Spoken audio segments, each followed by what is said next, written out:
Hello, everyone. To all the students, first of all, who have cleared the JEE examination, warm congratulations on having crossed this very important milestone in your lives. I suppose you will all be excited about joining at one of the IITs of your choice. And this particular video is to give you a glimpse of one of the IITs, IIT Bombay, and the kinds of opportunities it offers you, the kinds of facilities you will find here, and the academics and co-curriculars that you can look forward to once you're here. As you might already know, IIT Bombay is one of the highest ranked and highest regarded institutes of science and technology and engineering in the nation. And to strive for excellence in teaching and research has been one of the hallmarks of this institute, which is also responsible, of course, for its immense renown these days. In this video, you will find short capsules of information on various facets of the functioning of the institute so that you can better know what to expect when you arrive here, as I very much hope many of you will. The video is divided into 3 segments. Coming up first is a section where our director and some of the deans of the institute will acquaint you with what to expect when you arrive here and equally what the institute expects of you. So you will get a bird's eye view of the functioning of the institute in this segment. In the segment, you will find short videos put together by departments of the institute at which you may enroll for your undergraduate program. So these videos will tell you about the academic courses that the departments offer, the facilities that they have for teaching and for research, and other information pertaining, for instance, to the alumni of the department and to the contributions that they have made. Finally, you will see currently enrolled students at IIT Bombay tell you about student life over here in greater detail, and they will inform you about the various clubs, associations, and organizations that students themselves have put together, and the very rich cultural and co-curricular life that you can expect to lead here. We begin this session, that is the first segment, with an address by our director, Professor Subhashish Chowdhury. Professor Chowdhury is a highly distinguished academician, one of the highest scientific and technical awards given in India, amongst many others that he has won, which is the Shanti Swarup Bhatnagar Award for Science and Engineering. Professor Chowdhury will acquaint you with a bird's eye view of the institute. He will tell you about the various activities of the institute that you can partake in, what the institute will expect from you in return, and how the institute functions as a whole so that you can better slot yourselves into this ambience. Good afternoon, dear students and parents. I think it's a great day for all of you for having cleared the JEE Advanced, easily the world's probably the most competitive exams. You worked hard for 2 or more years, and now IIT Bombay is in your sight. And I think it is a proud moment for all of you, your family members and well-wishers. And on behalf of IIT Bombay, I welcome you all so that you can have a particular opportunity to be part of your life journey with IIT Bombay as your partner. I can very briefly tell you that IIT Bombay is a lush green campus located right in the city of Mumbai with its vibrant culture, both outside as well as inside. It is in the vicinity of 2 of the big lakes that the city boasts of. And for IIT Bombay, it is well known for its global recognition in providing education and research in engineering and sciences. Of course, with design and management is also added to that. It is renowned for producing some of the most highly skilled graduates from its undergraduate and postgraduate programs. Because of what it provides, the Government of India has given it the title as the Institute of Eminence. And IIT Bombay, as you know, it attracts the top tier students across the country for its bachelor's, master's, and doctoral program. And I can be more specific by telling you, the last years after JEE Advanced, 47 of the top 50 rankers, they joined IIT Bombay. And I am sure this year also, it will be no exception. The research and academic activities at IIT Bombay are led by an exceptional faculty.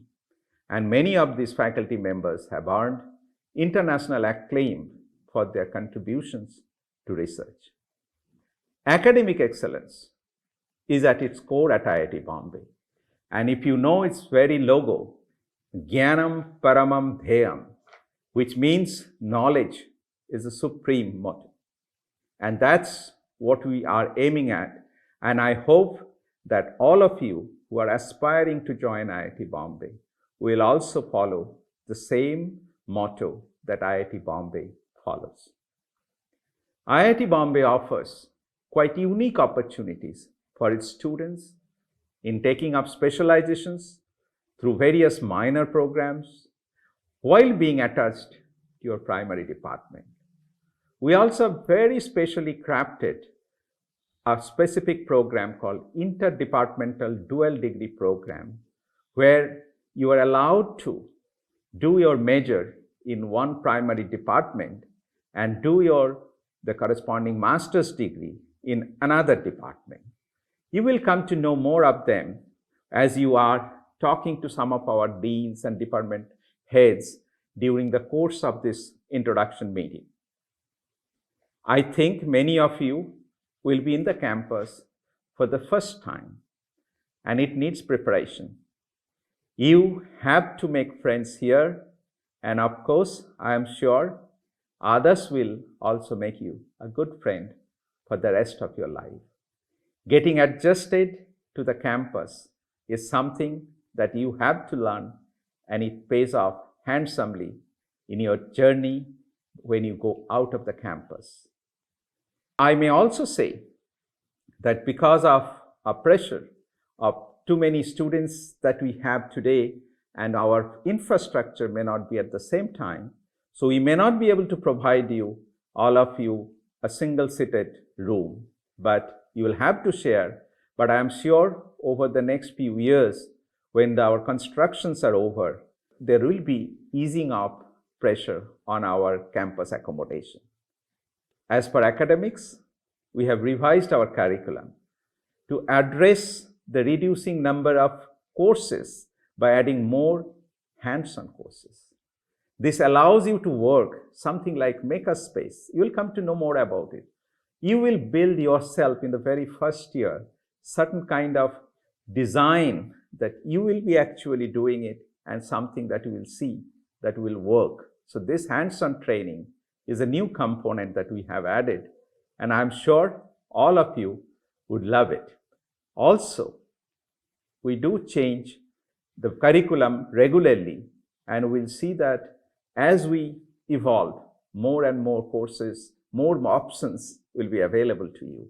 This year, something is very different at IIT Bombay compared to previous years. We have now discontinued the branch change option at the end of the first year, which used to be the practice till today. Now, you may like to listen to this very carefully, that we found over the years that after clearing your JEE Advanced, when you come to IIT, sometimes you would be always aspiring to go to a different department, something that you want to change. And because of this, there's a lot of academic stress from your own within and from your family members. And we thought that it is better that we actually do counseling with you to say that each department is very unique, and each one of you provide a journey that if you really follow will be very, very, I think, useful and a good learning experience for all of you. So because of that, we are conducting this special kind of introduction program where my colleagues, Dean Academic Program, Dean Students Affairs, Dean of R&D, various departmental heads will be addressing you on this platform so that you get to know what departments, what they offer, what it means to be aerospace engineering, what it means to be something called mechanical engineering. These are the questions you may have as a young person just graduating out of Standard 12. So please do use this platform to understand more about the departments that you would be opting for. Besides all this, each department and your senior students can help you and guide you to find out what curriculum works best for you, what are the electives that you can opt for, what are the minors that are available to you. And of course, when you come to IIT Bombay, it's not only the academics, there is life in the campus, in the hostel. And some of your student representatives will tell you what are the extracurricular activities that IIT Bombay provide, and that makes a complete person as you walk out of this IIT after completing your graduation formalities. Once again, I congratulate you, your family members, for achieving this distinction of being rank holders in JEE Advanced. And I'm sure that no matter which IIT you choose, I wish all of you a wonderful career ahead, wonderful life ahead, and something that will take you to the highest level that you can think of. It's a wonderful talking to you, and I hope all the best to all of you. Thank you, Professor Chowdhury, for that wide-angle view of the shape that the engagement between students and the institute can take along various axes of the institute's functioning. Ever since their inception, which was way back in the 1950s, the IITs have been famed for their prowess in teaching, both the range of it and the depth of it and the rigor that professors at the institute bring to the teaching. And this, of course, may be one of the prime reasons that you have opted to try for an IIT for your undergraduate education, because of the quality of education that you will receive here. As you might know already, the IITs have garnered not just nationwide, but in fact worldwide recognition and acclaim for the quality of the teaching that goes on over here. And this aspect of IIT's functioning, of course, is perhaps amongst the ones that you yourself are most keenly looking forward to. Now there will be a short address by Professor Krishnendu Sinha, who looks after one of the most important undergraduate academic bodies of the institute, which evaluates academic performance and so forth. He has kindly agreed to stand in for Professor Avinash Mahajan, who is the Dean of our academic programs. And Professor Sinha will now proceed to tell you about the various facets of the academic working of the institute, including, for instance, the new curriculum that is being presented, the interdisciplinary dual degree program, and the likes of that. I invite Professor Sinha now to say a few words. Hello everyone, I am Krishnendu Sinha, Professor of Aerospace Engineering at IIT Bombay. I am serving as the convener or head of the committee which oversees all the different academic programs of undergraduate students across the institute. Today I am here to tell you what are the different programs and different opportunities you will have as a student of IIT Bombay. But first of all, let me start by congratulating each one of you for your excellent academic performance and wish you best of luck as you embark upon this journey towards higher education. When you join IIT Bombay as a student, you are assigned to a branch or what we call as a parent department. You will do a set of courses which are essential to learn the basics of that branch. We call them core courses.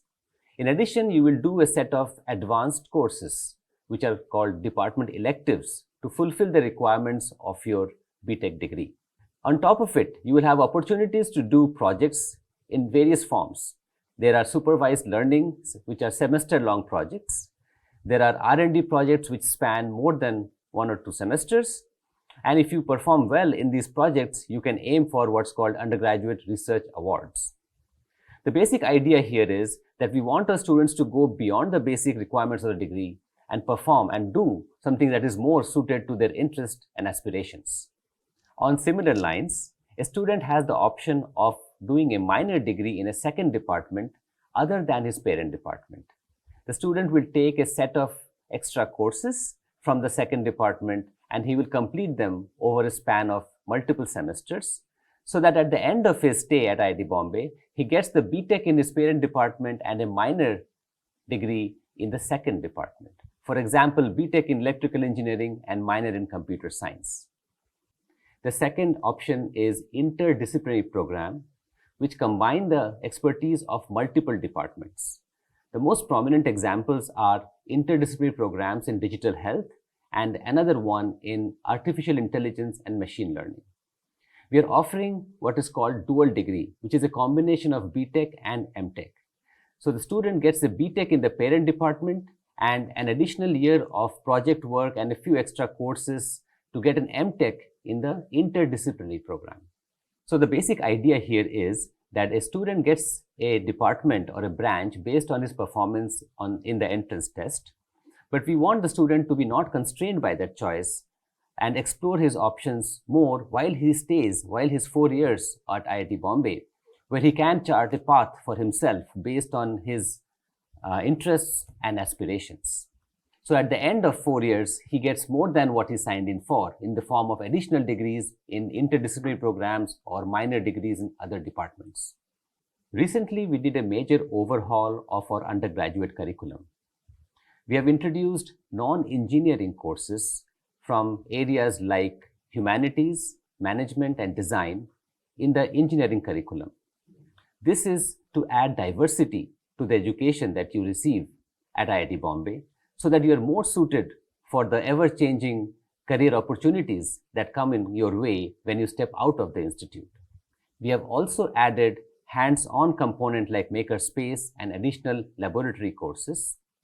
And we have made the curriculum more flexible for the students.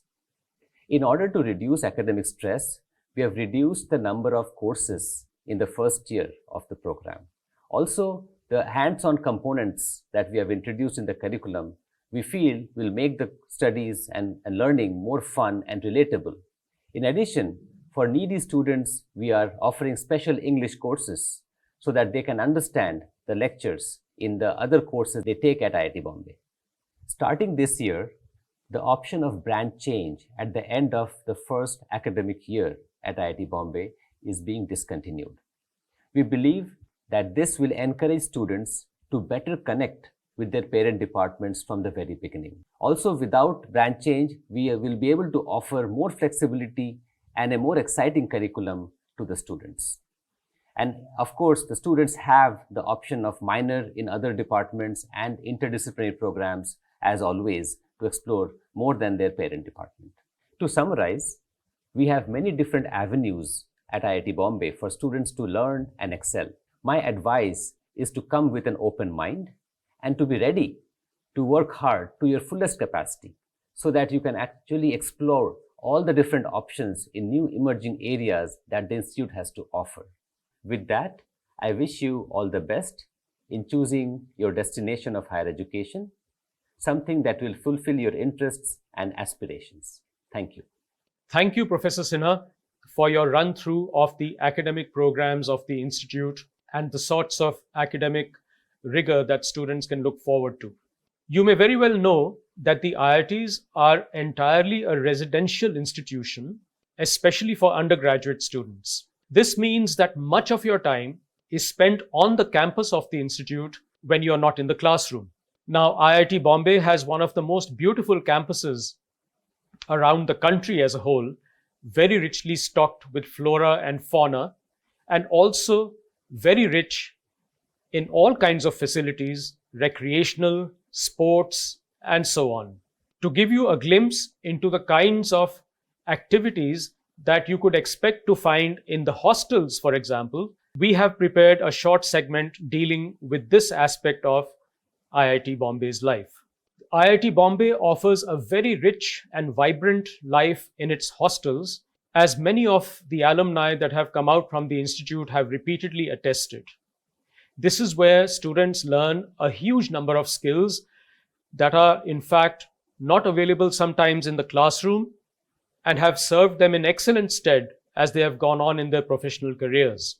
To tell you more about hostel life, about student activities outside of the classroom in general, and about the various recreational and sports facilities that are available and the events and the festivals that happen, we have the Dean of Student Affairs and the Associate Dean who will be addressing you.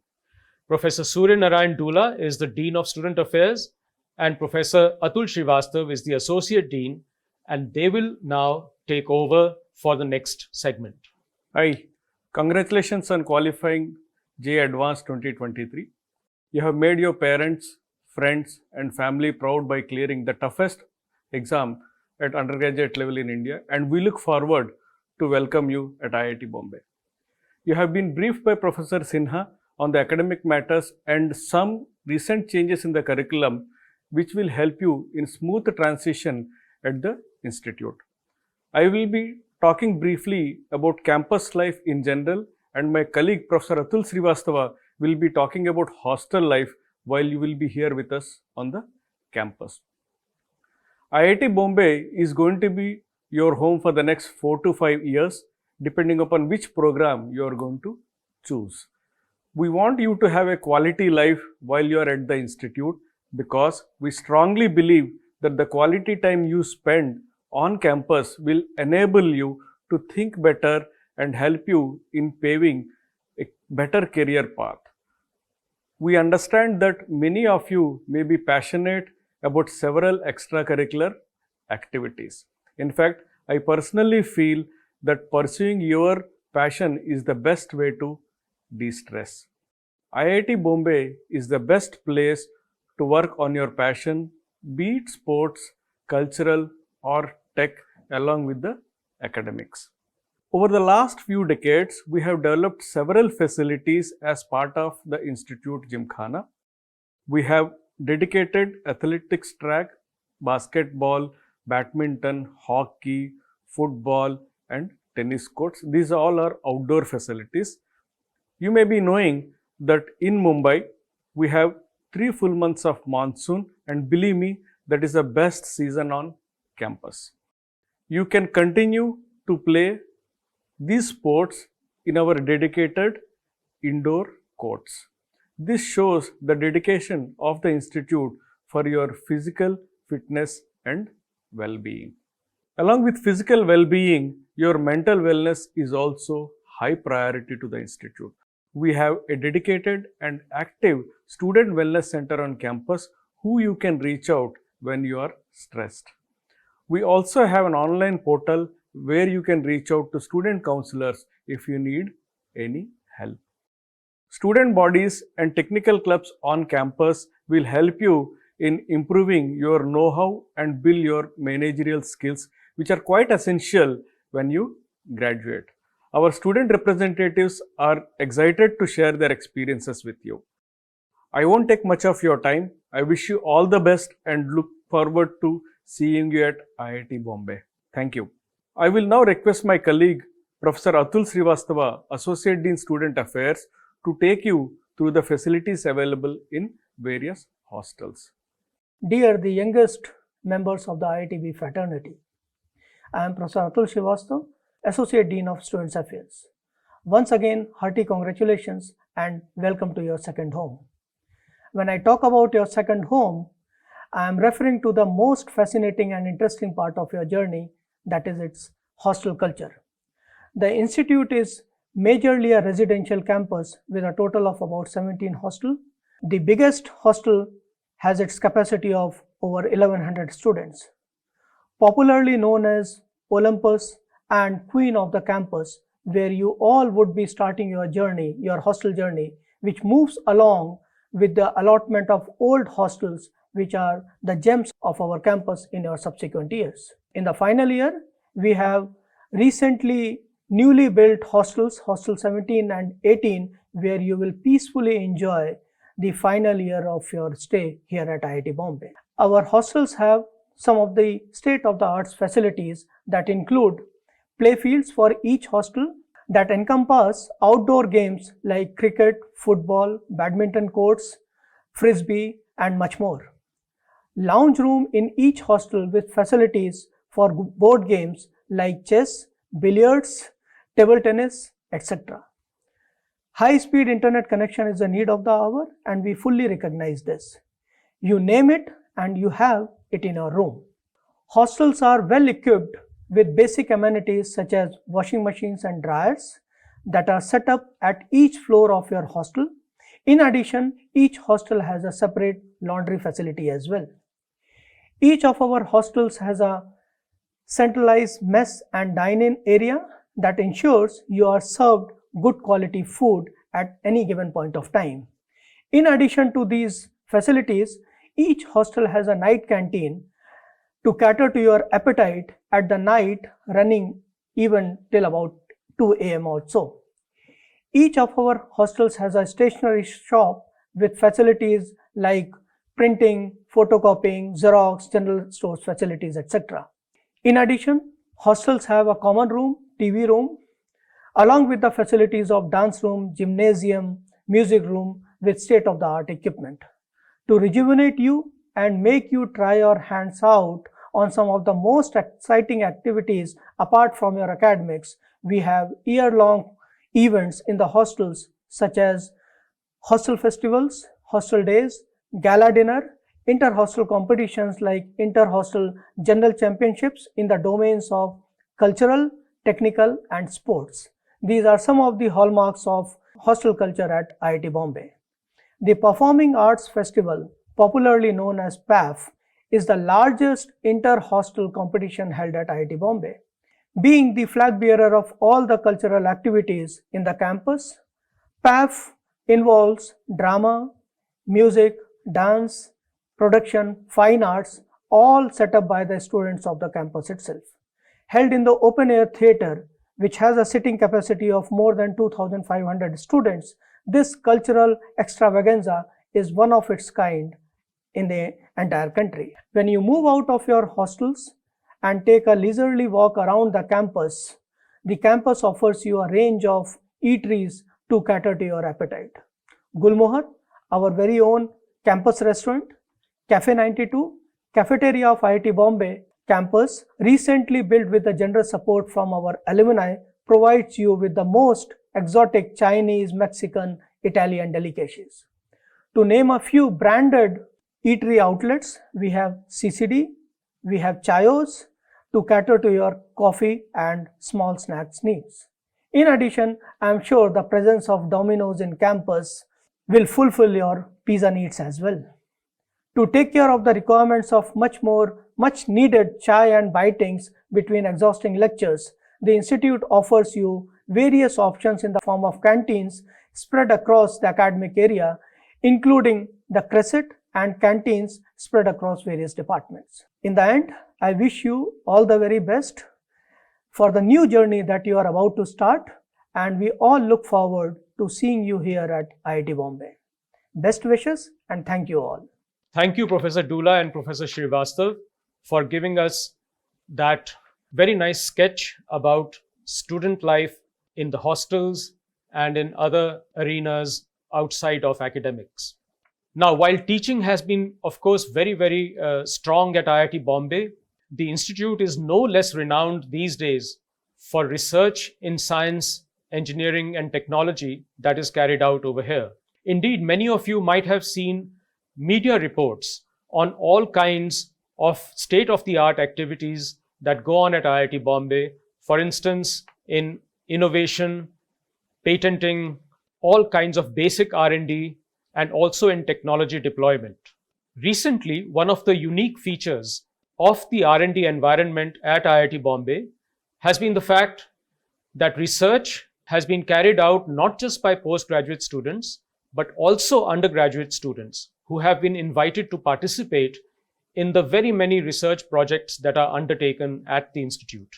So for those of you who have an inclination not just towards courses, but also towards research at a certain level, technology development, innovation, and so on, IIT Bombay offers a perfect milieu where you can exercise your creativity and bring out ideas and products even at the undergraduate level. To bring you in on some of these aspects of the institute's functioning, where undergraduates can also be a part of the research environment, we have our Dean of Research and Development, Professor Milind Atre, who will now say a few words on this issue.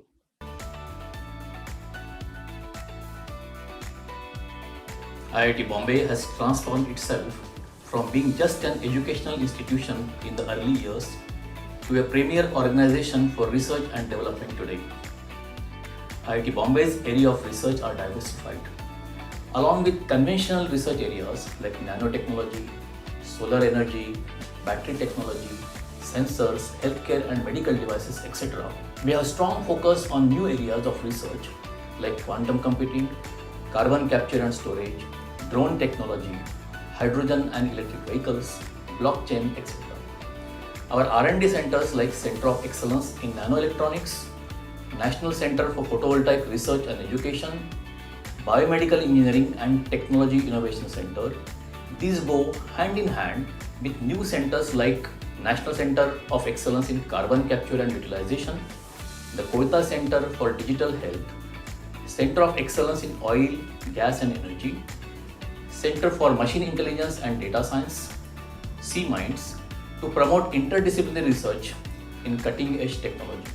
Our scientific contributions can easily be measured by the large number of publications and citations. The ever-increasing number of intellectual property applications, that is patents, copyrights, trademarks, design, has positioned us top innovators of this country. It ranks amongst the topmost centrally funded technical institutes in the country for its R&D, innovation and entrepreneurship efforts. Centers of excellence such as National Center for Photovoltaic Research and Education, National Center for Excellence in Carbon Capture and Utilization, Center of Excellence in Oil, Gas and Energy, have been working collaboratively with the industry to develop efficient solutions in energy transition and mitigation of climate change effects, and the Policy Center has been working collaboratively with various national and international agencies towards developing scientific understanding that feeds into policy making. IIT Bombay faculty have also been working collaboratively with researchers in the medical domain towards facilitating affordable healthcare, and on ailments such as cancer, aging, and neurodegenerative diseases. Other areas of research at IIT Bombay that impact society include addressing malnutrition in children, and management of access and quality of water in rural and urban areas. In keeping with the Prime Minister's Atmanirbhar Bharat mission, the focus of R&D at IIT Bombay is on providing sustainable technologies to startups and Indian companies. Various public-private partnership (PPP) projects between industries and IIT Bombay with government support has helped to convert technologies available in labs to deployable commercial products. IIT Bombay has R&D collaborations with various universities and organizations across 40 plus countries of the world. Monash University, Australia and Washington University in St. Louis, USA have joined forces with IIT Bombay to create a unique joint venture research academy. We also have joint PhD program with top Taiwanese and other reputed universities, which provides unique opportunity for undertaking cutting-edge research to our students.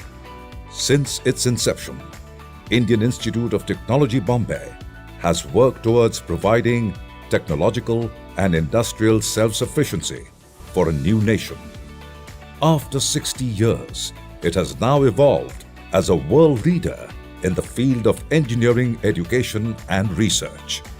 IIT Bombay has always received a very enthusiastic handshake from its alumni to promote several initiatives in R&D, infrastructure development and student wellness programs. Our industry partners have contributed to setting up of several centers of excellence in emerging themes, research laboratories and collaborative projects through donations, endowments and CSR grants. As IIT Bombay forges ahead along its strategic plan, we look to derive support from our alumni and the corporate world towards mutual growth and societal impact. IIT Bombay has nurtured the entrepreneurship ecosystem with great care. Industry focus and collaboration and technology licensing are at the heart of the R&D. IIT Bombay's Technology Business Incubator, the Society for Innovation and Entrepreneurship, SINE, is one of the earliest incubators in academia. It provides start-to-scale support for technology-based entrepreneurship and facilitates the conversion of research activity into entrepreneurial ventures. SINE and IIT Bombay work together to promote entrepreneurs of tomorrow. Favorable terms of engagement for our incubators, funding support through various programs and grants at various stages, starting from fellowships, prototyping grants, seed funding, mentoring support, etc., have helped convert ideas to technologies that are driving the market today. Companies like IdeaForge, Atomberg, Sedemac Technologies, ImmunoAct are the examples of the startups who started their initial technology development within IIT Bombay, spun out their ventures for incubation at SINE, and now are market leaders in their respective business areas. Many of our alumni hold senior corporate as well as academic positions and are recipients of prestigious national and international awards and are also success entrepreneurs. IIT Bombay Research Park Foundation is an innovation hub promoting industry-academia collaboration. Our collaboration with clients and associates enables two-way flow of knowledge and resources. At Technology Innovation Hub for IoT and IoE at IIT Bombay, the focus is to foster translational research and provide platforms for standardizing IoT applications. The R&D activities are currently targeting IoT solutions for agriculture, healthcare, education, defense, and industry verticals to support the Industry 4.0 transformation through multidisciplinary in-house R&D. We aim to emerge as a world leader in these technology solutions by connecting the world through IoT and making life simpler. IIT Bombay's mission is to create an ambience in which new ideas and creativity flourish and from which research and scholarship and leaders and innovators of tomorrow emerge.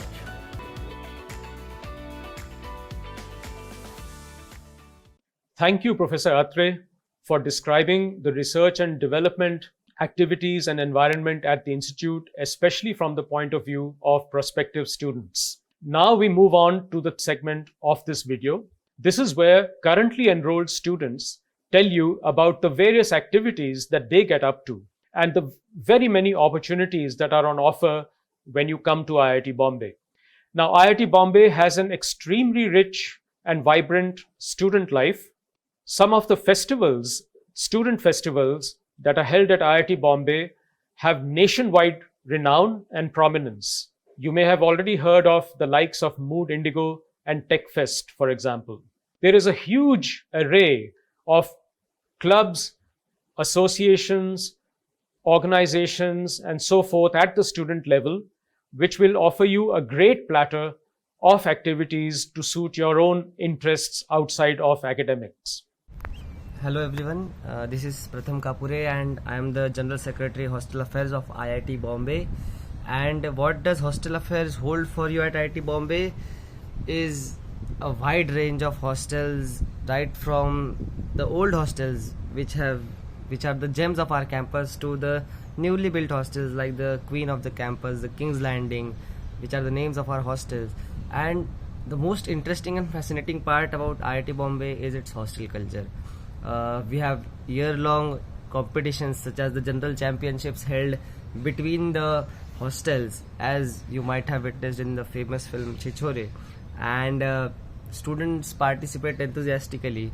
So as you come to IIT Bombay in your first year, you are allotted hostels like the Olympus Hostel 16 and Queen of the Campus Hostel 1, and these hostels have their centralized messes. Each hostel has their mess. We have special dinners for you, we have gala dinners for you, we have tea parties for you, we have various intra hostel competitions like the mixed cricket league in hostel 16 and hostel 1. Each of our hostels has grounds for outdoor games like football, badminton, cricket, hockey, volleyball, and much more. And each of our hostels have TV rooms, we have lounge rooms, we have dance rooms, we have music rooms. And the most beautiful thing about IIT Bombay is the culture which it holds in its hostels. It has a wing culture. Right from the first year, when you start as a fresher, you have a wing of 12 people, and as soon as you move ahead in your journey, we have wing of 24 people in our old hostels, which are H2, H3, H5, H6, H9. And I hope that once you join IIT Bombay, the hostels here will fascinate you to the most extent. As you move forward in your final years, we have hostel 17, and hostel 17 has a great lakeside view, and these all facilities are the most interesting and most fascinating facilities of IIT Bombay. In the first year, when you come to hostel 16, we'll be having in hostel 16 and hostel 1, we'll be definitely having lots of fun activities there, lots of enthusiastic games, competitions will be held for you in hostel 16 and hostel 1, and IIT Bombay awaits you. Thank you. The Student Mentor Program at IIT Bombay is one of the most mature and robust student-run mentorship programs across all the colleges of India, and is the perfect embodiment of the fraternity that we share here in the student community at IIT Bombay, where everyone is very nurturing and supportive and more than happy to help you out. And this just does not apply to your peers or batchmates, but also your seniors and juniors, who I'm sure you'll be forming very meaningful and healthy bonds with. And as seniors in the institute, we do understand that you've just given a JEE exam, and it might seem like a pretty daunting and challenging task to shift away from home into this new academic and social environment. And to help you transition into this new world, the Student Mentor Program SMP allots a wing of 10 to 14 first year students with an institute student mentor who are in their 4th or final year. And these mentors are there to help you navigate through all the challenges that you face in your first year.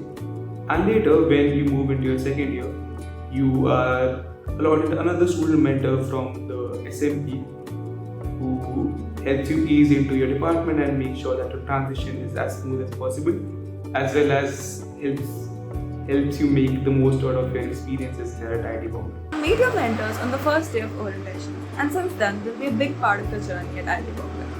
We've all been in the same position as you, nervous, excited, and confused on the first day, and we're here to help you out. So your mentors will be there for whatever you need, any queries you have, any guidance you need, be it personal or academic. Feel free to reach out to them anytime, they're always just a call away. There is a very healthy and robust support structure that the Student Mentor Program offers, and which has developed at IIT Bombay over the years. You have your mentors, you have your faculty advisors who are professors to help you through any academic concerns. You have your teaching assistants who help you through your academic courses.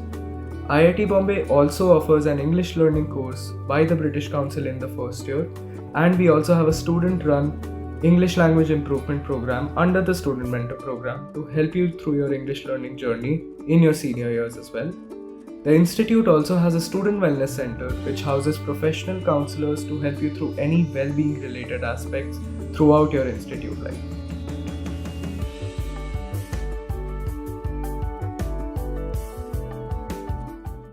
Hello everyone, I am Prathamesh Shimpi, the General Secretary of Technical Affairs of IIT Bombay, and hence leading the Institute Technical Council.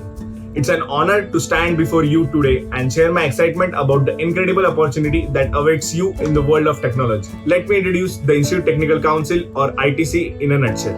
At ITC, we believe that your journey in IIT will not be limited to your branch of study. We are here to help you explore other aspects of technology that pique your curiosity and passion. Whether you are pursuing chemical engineering or any other discipline, ITC provides you a platform for you to dive into programming, coding, astronomy, robotics, and so much more. By getting involved with tech clubs like Web and Coding Club and Electronics and Robotics Club, you can unlock the world of programming, coding, electronics, robotics, among others, regardless of your chosen branch. But that's just the beginning of ITC. ITC has a plethora of incredible tech teams and clubs that offers hands-on experience in various cutting-edge domains.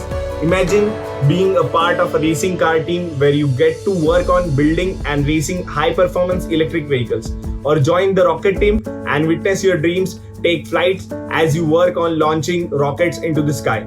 The Autonomous Underwater Vehicle, the AUV team, will challenge you to build underwater robots, while the Mars Rover team will ignite your passion for space exploration. And that's not all.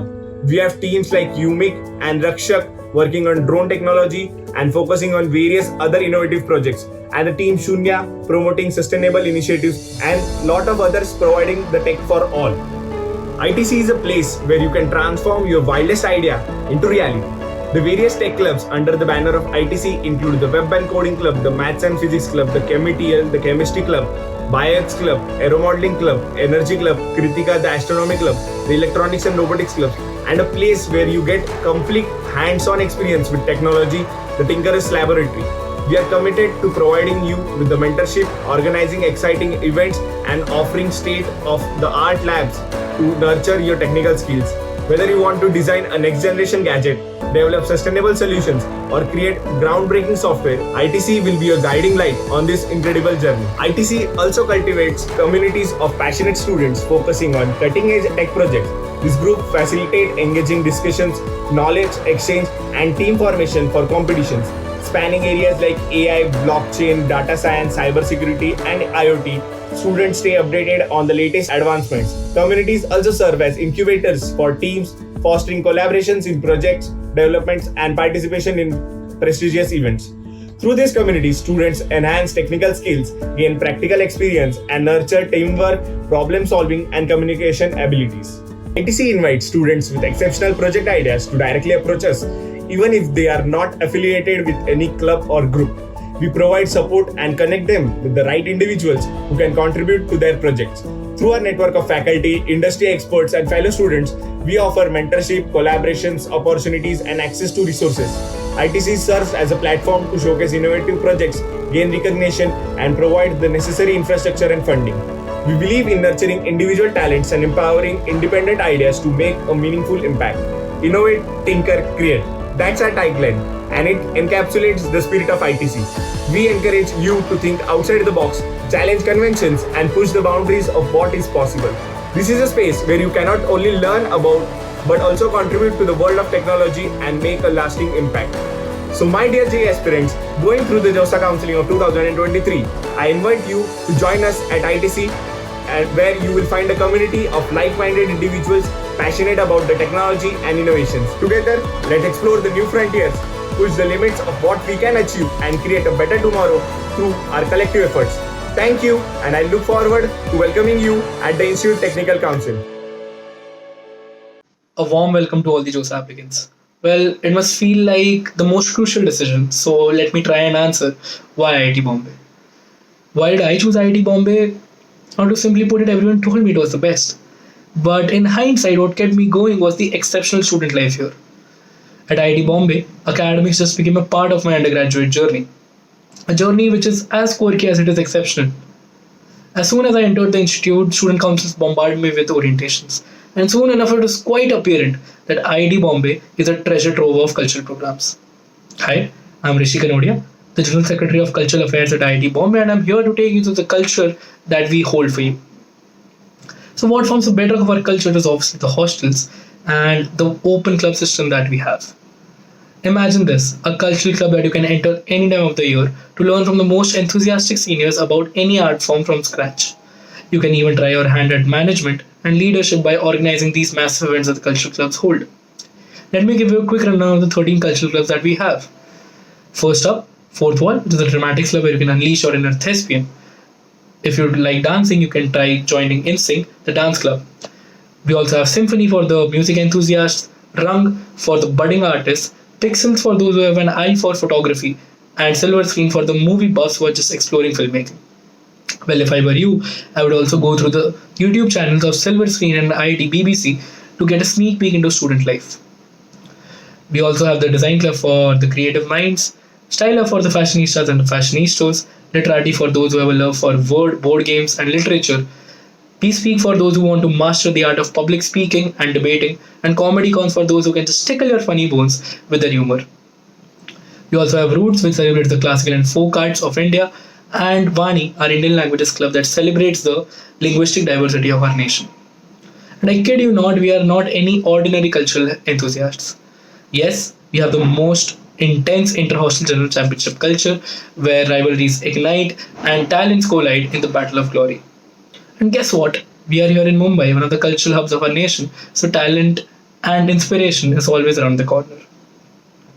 Students from here have gone on to participate and perform at national television level in various cultural institutions around Mumbai, and they have also excelled and won at various international and national debating and quizzing championships. It gives me great pride to say that Nitesh Tiwari, who is the director of films like Dangal and Chachore, is our alumnus. We are also the two-time championships of the Inter-IIT Cultural Meet, where more than 20 IITs with 3,000 plus participants come together for competing in various cultural competitions. The longest running tradition of IIT Bombay, which is the Performing Arts Festival, is a memory of every alumnus and an extravaganza that you won't want to miss. Brace yourselves for Mood Indigo, the Asia's largest college cultural festival, Tech Fest, Asia's largest science and technology festival. We also have eCell, which houses the budding entrepreneurs of India, and last but not the least, the Social Fest of IIT Bombay, Abhyuday. If you want to get more information and stay updated about the clubs, the fest, and the bodies that I just mentioned, follow their Instagram pages, go to the website of Culturals IITB. Stay updated. Thank you. This segment will contain capsules of information in a straight sequence from departments across the institute which offer programs for undergraduate students. Here, what you will find is short videos made by the departments, and from each department, a representative faculty member telling you about the kind of courses that you can expect to find, the kind of learning experiences that you can expect, and also what sorts of recognition the department has garnered for itself, the way its alumni have prospered along the years, and so on. This section will last about an hour because there will be some dozen departments or so that will now present you with their offerings during your time over here. So we at the Department of Aerospace Engineering are interested in things that fly or at least remain in the air for a long period of time. Anything that you can imagine, basically airplanes, helicopters, spacecraft, satellite, balloons.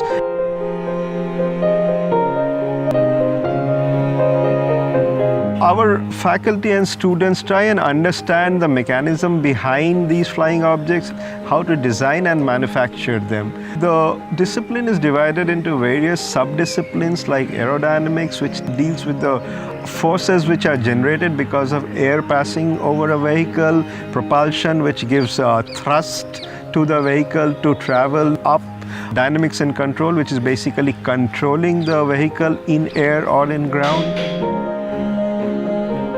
Aerodynamics deals with the motion of objects through air and the forces and the moments that the air exerts on the body as it moves through air. For a typical commercial transport aircraft carrying 400 plus people and weighing about 400 tons, the primary aerodynamic forces that one would be interested in are the lift force, which acts upwards and counteracts the weight of the aircraft, and the drag force, which acts like a penalty to moving an object through air.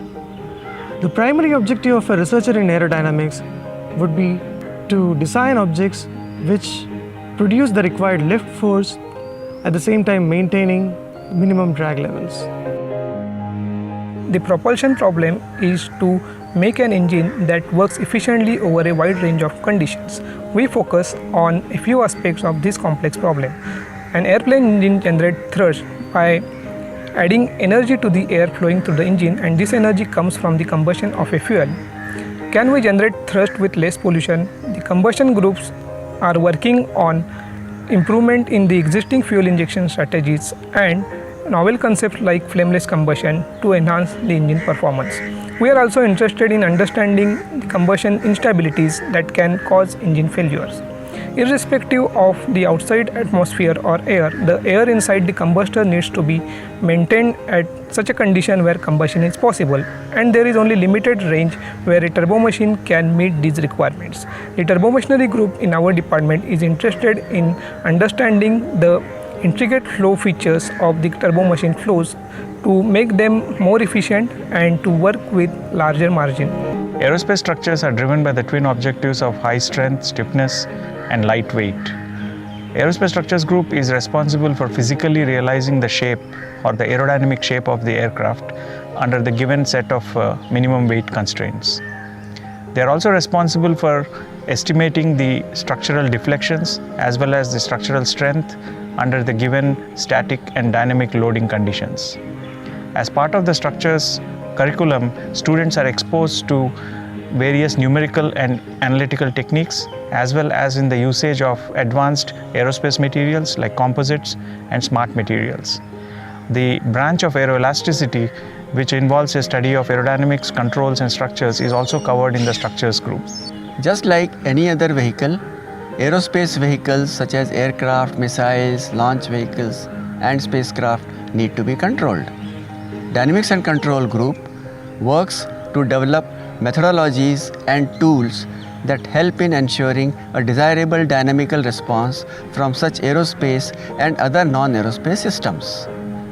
This is achieved through development of algorithms for navigation and guidance, simulation platforms, and control strategies. The group also has a number of experimental facilities that help in verifying and validating the ideas. So flight and flying has fascinated human beings from since time immemorial, ever since they looked up at the sky and saw birds flying and wanted to imitate the same. And it has been in the last 200 years that we have come to a point where powered and unpowered flight is possible. And this subject continues to make rapid advances, and this is what we are involved in as a department. Welcome to this short introduction to the Department of Aerospace Engineering, IIT Bombay. As the name suggests, it's a fairly exciting field, and I will tell you about how we go about imparting a kind of a degree in this particular subject. So as the name suggests, we deal with the science and engineering of flight. Anything which flies, it can be an aircraft, it can be a drone, it can be unmanned air vehicle, helicopter, rocket, missile, balloon, lighter than air, heavier than air, satellites, etc., etc. All of them come under the ambit of aerospace engineering, and we tell you about the underlying physics, mathematics, and design of these vehicles. These vehicles can kind of differ in scale from something like large commercial airliner which weighs around 500 tons to something like a UAV or a drone which can be few grams. But the underlying science and engineering is possibly pretty much the same. How it differs is in the requirement and how we design it. So all this is going to be taught to you. Typically, we separate out informally courses in certain baskets like aerodynamics, which deals with the flow of air around a vehicle, how the forces and moments are created, the propulsion, which is the engine part of it, the structures, the ability of the structure to withstand certain stress, certain loads, dynamics and control, the actual control of the particular aircraft. So these are kind of courses in baskets, but ultimately all of them have to come together to kind of create flight, and that's what the magic of flight is all about and how it has kind of evolved. So how we go about it in a formal sense is we start when you enter in your first year, you will be doing basic courses in science, maths, data analysis, introduction to humanities, etc., to give you a good grounding in the analysis part. Then we'll slowly move into what can be called applied sciences like fluid mechanics, solid mechanics, control theory, and progressively into very aerospace specific applied science courses like aerodynamics, propulsion, flight mechanics, space flight mechanics, etc., etc. And finally, all of them come together in capstone courses like aircraft design, it could be air transportation, etc., etc. So there are a basic set of core courses which everybody will do, but there are a lot of specialized electives like on it could be on rockets, high-speed computing, etc., etc., which you can liberally choose from. You can do electives from other departments. You can do electives in a lot of disciplines. There's a lot of freedom here. There are a lot of types of courses. For example, it need not be just theory courses. Obviously, there are laboratory courses to support this, but there are hands-on kind of courses like supervised learning projects, BTech projects, aircraft design projects, where you, on your own or with a group of your friends, you will be designing something. It could be something which flies to a small extent. Okay, so what we are trying to tell you is there's a lot of flexibility about the courses, but ultimately it is to the magic of flight which it is tuned to. Right now, if you look at the future, it is a very exciting time to be in aerospace engineering because there's a lot happening. If you look at the government sector, DRDO, Aeronautical Development Agency, the Space Research Organization, there are a lot of live projects which employ our graduates. If you look at private industry, a lot of India development centers of big multinationals like Boeing, Airbus, Collins Aerospace, etc., where you could get employed. You have now homegrown majors in the private sector like Tata Advanced Systems Limited, where you can find employment. So this is where our graduates will find employment. You could go to higher studies. You could also branch out because this is something which gives you a kind of a really fundamental grounding in doing things logically. So you're valuable to a lot of allied industries in addition to this. And it is, if you look at some of our alumnus, they have proved this. If you look at some of our famous alumnus is somebody like Dr. Kota Harinarayana, who was the first program director of the light combat aircraft, or the Tejas, possibly India's most complicated engineering exercise ever. If you look at Dr. Sivan, who was the chairman of ISRO, both are our graduates. If you look at some of our graduates who have gone into allied or been around, not in aerospace, but have changed disciplines, somebody like Salil Parekh, who is currently the CEO of the software giant Infosys, all of them are from our departments. So in short, it is a very exciting field. We look forward to kind of welcoming you to our department. Thank you very much. You get up in the morning and then you brush your teeth. So the toothpaste, the polymers in the brush, all are related to chemical engineering profession. So right from there to pharmaceuticals and drugs that you use, to the plastics that you use, you take fuel to reach your destination. All this is because of chemical engineering. So the chemical engineering covers a large day-to-day aspect of our lives, which will be useful for the society and the environment at large. Over the period of time, chemical engineering has acquired a very strong interdisciplinary character. We are at a crossroads of all the three sciences: physics, chemistry, and biology. One of the strong points of chemical engineering is systems engineering or systems viewpoint. Now, equipped with systems viewpoint, chemical engineers have forayed into a wide variety of application areas, such as chemical vapor deposition in semiconductor industry, polymers, soft materials. The list is very, very long. So when I say process intensification, it is to do with the enhancement of the performance of the entire process. Now when I say process, again, it is reactor and then so many units which are connected together. They together work and finally produce a product of interest. Now what we are trying to do, and in fact we have worked on several processes, is to combine reaction and separation in a single unit. While doing this, reaction enhances or reaction helps separation and separation helps reaction. So you get some kind of synergism and the overall enhancement in the performance. Chemical engineers are able to model systems from nanoscale to macro scale, and we are able to connect between different scales, models between different scales. Bacteria are tiny chemical factories that can produce a lot of products of human use. However, mostly these bacteria produce these products at very tiny quantities, enough for their own consumption. In the modern world, we use genomic innovations such as the sequence of the genes that are present in these bacteria to be able to produce super producers, which can make any product that you want and enough of it. In our lab, we work on one of such products, such as the monoclonal antibodies, which are what you use for your treatment of cancer and arthritis. Our objective is to be able to create these basic animal cells which can produce large quantities of these antibodies so as to still retain their efficacy, but also bring the costs of these products down considerably. Sustainability is all about preserving nature's ability to nurture us. The 5 elements of nature, wind, water, energy, fire, soil and ether, earth and ether, essentially provide us bountiful amounts of natural resources to conduct our daily practices and our industrial practices. In sustainability engineering or green engineering, the focus is on using technology to fight its own evils and promote nature's ability to nurture us.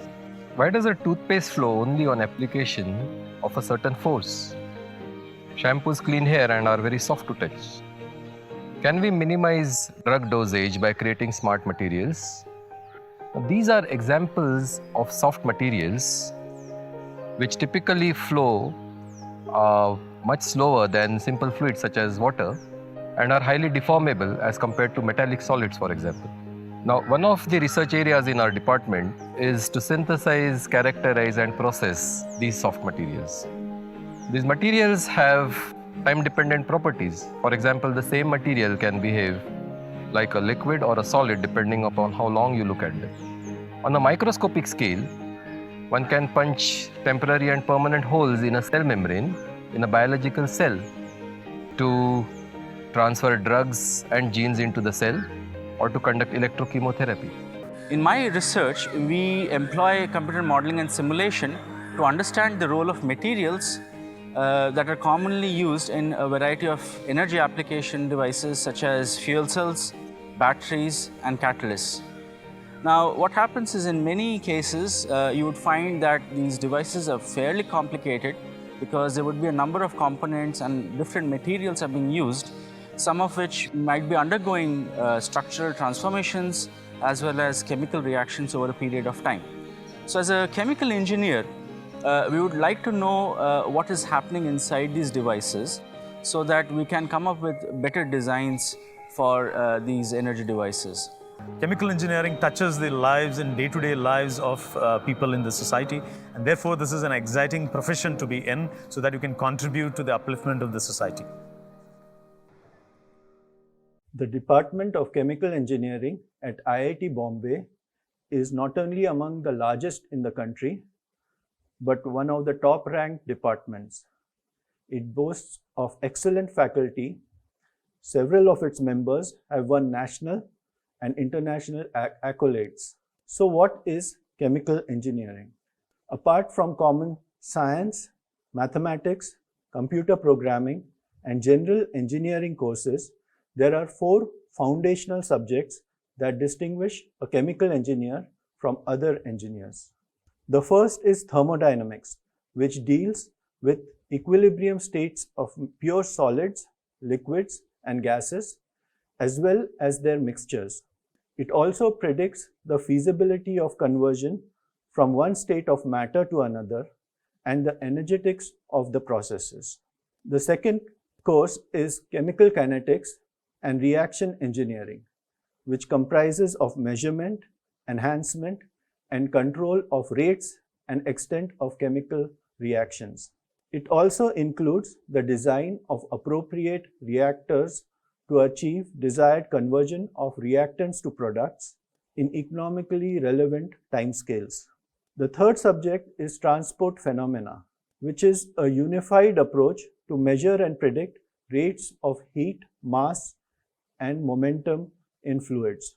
The principles are used to design equipment for the efficient mixing or separation of chemical species, as well as the addition and removal of heat from process streams. Finally, the fourth subject is process design, optimization, and control, which relates to design, optimal operation, and control of equipment in a chemical plant.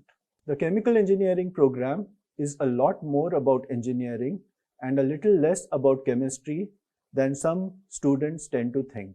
A large part of the program comprises of using mathematical modeling and computer simulations for prediction and optimization of the various chemical process outcomes. Apart from foundational chemical engineering courses, the new undergraduate curriculum allows students to choose a wide range of electives. By crediting additional advanced courses, students can earn an honors degree in chemical engineering. Students can also register for supervised learning programs and BTech projects to be mentored by faculty in carrying out cutting-edge research. Students may also earn a minor degree from other departments, centers, and schools, such as bioengineering, computer science, economics, industrial design, management, and operations research, to name a few. Several multinational companies, Indian multi-industry business houses, as well as startups from a wide range of sectors recruit chemical engineers from IIT Bombay. These companies include oil and gas, petrochemicals, biotech, green energy, educational technology, information technology, software, data analytics, as well as engineering and financial consultancies. These are only a few things that make chemical engineering at IIT Bombay a preferred choice for students. Thank you. Chemistry is an ancient branch of science with many modern challenges. It involves making new molecules and materials. Of course, it's not enough to just make them. One needs to characterize them and think of applications. Here in IIT Bombay, we constantly try to push the frontiers of chemistry and come up with new excitement in the field.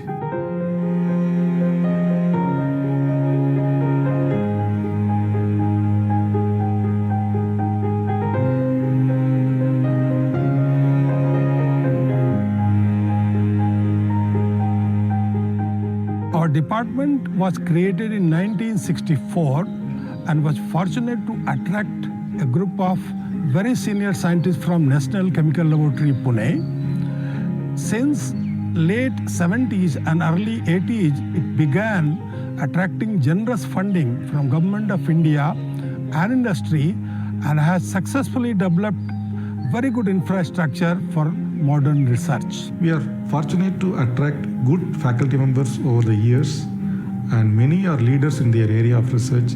Some are associate editors and some are editorial advisory board members of many international journals. Traditionally, Department of Chemistry at IIT Bombay has very strong presence in the domain of chemical synthesis. More than half of the department faculty and student is engaged in developing new strategies for making new chemical entities which are relevant to the problems in biology and materials.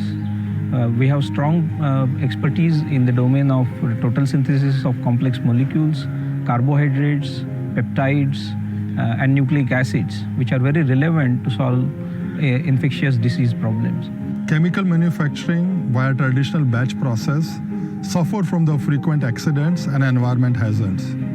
In our lab, we develop continuous flow process and help industries to convert their traditional batch processes into continuous flow processes.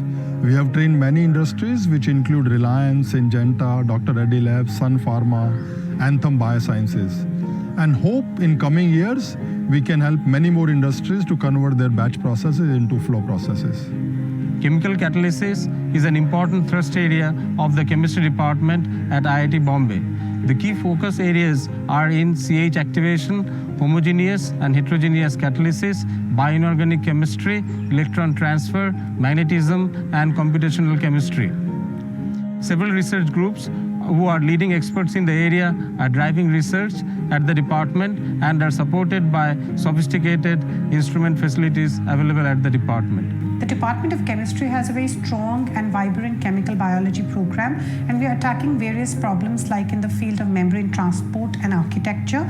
We are also having a lot of problems in vaccine development where specialized synthetic technologies to make glycoconjugates have been undertaken. In the field of nucleic acid chemistry, we make DNA, RNA analogs for G quadruplex inhibitors, etc. and a strong X-ray crystallography program to complement it, where we study problems pertaining to antibiotic resistance and biosensing.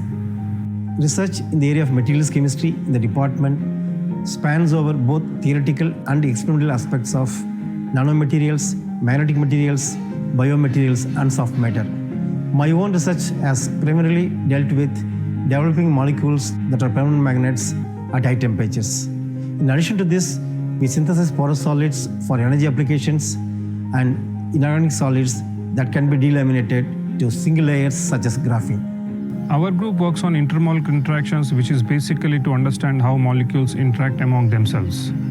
We use a variety of experimental techniques using lasers and mass spectrometers to understand this interaction and couple it with theoretical modeling. A simple question that we are trying to address is that how Teflon makes cookware non-stick, and can we use similar strategy to understand to make molecules and biomolecules unstick for therapeutical advances. We use quantum mechanics to explore structure and dynamics of molecules. We also use classical molecular dynamics simulations for very large molecules such as proteins and nucleic acids. We are also interested in theoretical systems biology, and we develop and apply statistical and mechanical models to explore a large area of soft materials. We work on advanced nanomaterials. To do a high-quality research in this area, one needs to have sophisticated facilities like electron microscopes, lithography facilities, etc. IIT Bombay is one of the few institutes in India have these facilities. Chemistry department at IIT Bombay has a very strong research culture. Apart from facilities, it also provides very good startup grant. What is more heartening is to see our alumni in many good institutes like IASC, IITs, ICERs as faculty members. Looking forward, we should continue to attract good faculty members. As we have a very strong visiting faculty program, we should try to attract many foreign faculty members in the next few years. The foremost reason of choosing the Department of Chemistry at IIT Bombay is the highly versatile and conducive research environment present here. The Department of Chemistry in general and the institute as a whole provides excellent infrastructural facilities coupled with the perfect platform to carry out high-end interdisciplinary research, which is both rewarding as well as satisfying. And finally, IIT Bombay attracts the best crop of students from all over the country, which gives us a perfect chance to not only shape their ideas, but also to contribute towards nation building. Hello, let me congratulate you for your success in JEE Advanced. I'm here to talk to you about the Department of Chemistry, which is one of the best departments, not only in our institute, but also in the country. Our eminent faculty, world-class research facilities, and excellent students have ensured that we are a department of reckoning across the world. If you join BS Chemistry in IIT Bombay, not only do you get some of the best teachers, you get an excellent peer group, the size of which is significantly smaller than most of the other departments in our institute. And that gives you an opportunity to interact intricately with your friends and gain from each other's knowledge. And it also allows you a closer interaction with the faculty. Our curriculum is very highly flexible. There are many courses that you can study later on. You can choose whether you want to study more courses in biological applications of chemistry or materials or something else. You also have the option of staying an extra year and go not only with a BS in chemistry, but also a master's degree, which is not necessarily in chemistry. You can take advantage of our interdisciplinary dual degree program to go with BS as well as MTech in the discipline of your choice. So this provides you a world of opportunities, not only in core chemistry, but also in all other sectors. Before getting there, let me just clarify a doubt that might be there in some of your minds. As we know that life in IIT Bombay is not about academics only. It's also about all these student activities that we have in the institute. And sometimes new students or aspirants often have this doubt that as a BA student, will I be a second-class citizen compared to BTech students? The answer is an emphatic no. Our students have participated actively in all possible institute councils, hostel councils, and other activities. So please do not worry about that aspect. If you want to do anything, even beyond the curriculum, it is up to you to do it. Nobody will stop you. After you get your degree, you can get into higher education like a PhD. And there our students have gone to the best possible places as is depicted in the slides. Or you can opt for non-core jobs. And there you see our students have gone to companies ranging from BASF, one of the largest chemical companies, all the way to Goldman Sachs and American Express. Our alumni have done phenomenally well. We have a managing director in Goldman Sachs. We have entrepreneurs. We have administrators. As you see, Mr. Vijay Nehra, Secretary, Department of Science and Technology, Government of Gujarat. We have people who have gone into core research, scientists. We are very proud of our alumni, not only from distant past, but also from very recent. Many of them are in touch with us and they give back to the institutes as a mark of their gratitude. And our students take advantage of the network that they have with the alumni. We look forward to having you among us, and in this slightly dated picture of the department, we look forward to filling these white oval shapes with your smiling photographs. Thank you very much, and we look forward to having you among us.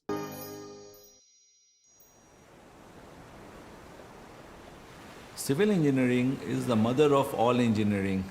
And in a way it is said that civil engineers make civilization. Civil engineers actually plan, design, maintain, and also to some extent operate all the infrastructure systems. So they actually do this job of building infrastructure for the society. Our department started in the beginning itself in the 1958. There are three major areas of civil engineering, that is structural engineering, hydraulic engineering, and soil mechanics. Of course, we also had faculty members in surveying, remote sensing, construction engineering. By 1963, the department had about 30 faculty members, and structural engineering formed the major discipline in the department. So the structural engineering specialization in civil engineering department of IIT Bombay is the strongest group in the civil engineering department. The most obvious applications of structural engineering are in things like design of buildings, bridges, other major structures, aerospace structures, satellites, aircrafts, and so on. And some of our colleagues even deal with the biological structures such as bone implants, tooth implants, and so on. Some complex material like concrete, right, where you mix up some powder, cement powder, with some kind of stones and some sand to get this concrete, and this becomes an amazing material, right? I mean, let's say, for example, a high-rise building, to retain that liquid form for a long time so that it can be pumped in the 100th floor or 200th floor, and then becomes a solid there, and then retains its shape for 100 years. The centrifuge modeling is a physical modeling technique in which a small-scale model is subjected to high gravities by rotating about a vertical axis in a horizontal plane. And this is very much required in geotechnical engineering. And to this effect, the equipment commissioned at IIT Bombay in 2001, which is unique as far as IIT Bombay in India is concerned, and which is one of the largest equipment in this part of the world, and it can carry 2.5 tons at 100 gravities. Some of the major projects in which I have been associated is the Bandavalli Ceiling project, which is an iconic structure, seaport development, 4th container terminal for the JNPT, and City and Industrial Development Corporation of Mumbai, CITCO, where we try to create new cities or the smart cities. Transportation Systems Group focuses on developing good transportation system. We focus on three major areas of transportation, namely transportation planning, design and construction of traffic facilities, and operation and control of various transportation systems. Understanding the traffic is another area. All this is intended for a very good, efficient, and a safe transportation system. The Faculty of Ocean Engineering Specialization work on various issues of coastal and ocean environment, and we work on various issues like wave forecasting, wave modeling, tidal hydrodynamics. We work on the design and analysis of coastal structures like port and harbors. We work on the design and analysis of offshore structures. We have a physical wave flume, which is of 50-meter length, 1 meter wide and 1 meter deep. And in that, students do their experiments with physical models. When you're talking about water availability, 80% of the available water comes from monsoon. That's the rainfall which occurs during June to September, these 4 months in India. And when you're talking about demand, the major sector of water demand is the agricultural sector. When you are intensifying the agricultural activities, you need more water. And at the same time, because of climate change and global warming, there is an weakening trend of monsoon rainfall. So some of the important aspects we deal in water resource engineering include fluid mechanics, where all the aspects of fluid flow, dynamics, and all those things are considered. Then we deal with the hydraulic engineering, where, say for example, construction of canals, dams, and then reservoirs and hydropower. And then also like water supply and some aspects of environment engineering, where, say, how to collect the water from a river or a reservoir, and then say do the appropriate treatments and then supply to the say city or the village is considered. After the water is supplied, there will be wastewater will be produced, and then how to treat this wastewater and then deal with it. And then also urban related issues like urban flooding, urban water management, all these issues will be there. Nowadays, a discipline cannot stand on its own. If I need to plan a city to give it a good flood warning system with a better lead time, I need information from all branches of civil engineering, and this is where the importance lies. Our Department of Civil Engineering holds various technical activities through Civil Engineering Association, and the Civil Engineering Association holds seminars for various national and international experts. We also conduct technical events like ACAR. ACAR is held annually and is one of the Asia's largest civil engineering festival. We have a lot of competitions, events, panelists coming over and giving lectures, and many other exciting workshops going on in ACAR. What we also provide is every year we take on a hot topic and focus on it. ACAR also has a social responsibility, so every year we take a social cause and look to impact some lives in the best possible way which we can. So civil engineers actually use very high-end equipment for testing the materials that actually go into all these structures, and also to test these prototypes of these structures. So in fact, our civil engineering department of IIT Bombay has 20 high-end teaching and research laboratories. We actually get to see plenty of things hands-on in the high-class laboratories that we have over here, and yeah, it's been terrific. I have been part of ACAR, so I know what it is to promote the core interests of the department. So yeah, it's been a great experience. Civil engineering is an exciting profession, because at the end of the day, you actually see what you have created, whether it is a tall building, whether it is a bridge, or whether it is a metro station or a dam. So you can actually see the end result. And for years together, sometimes even hundreds of years together, people talk about that structure which has been built by a particular civil engineer.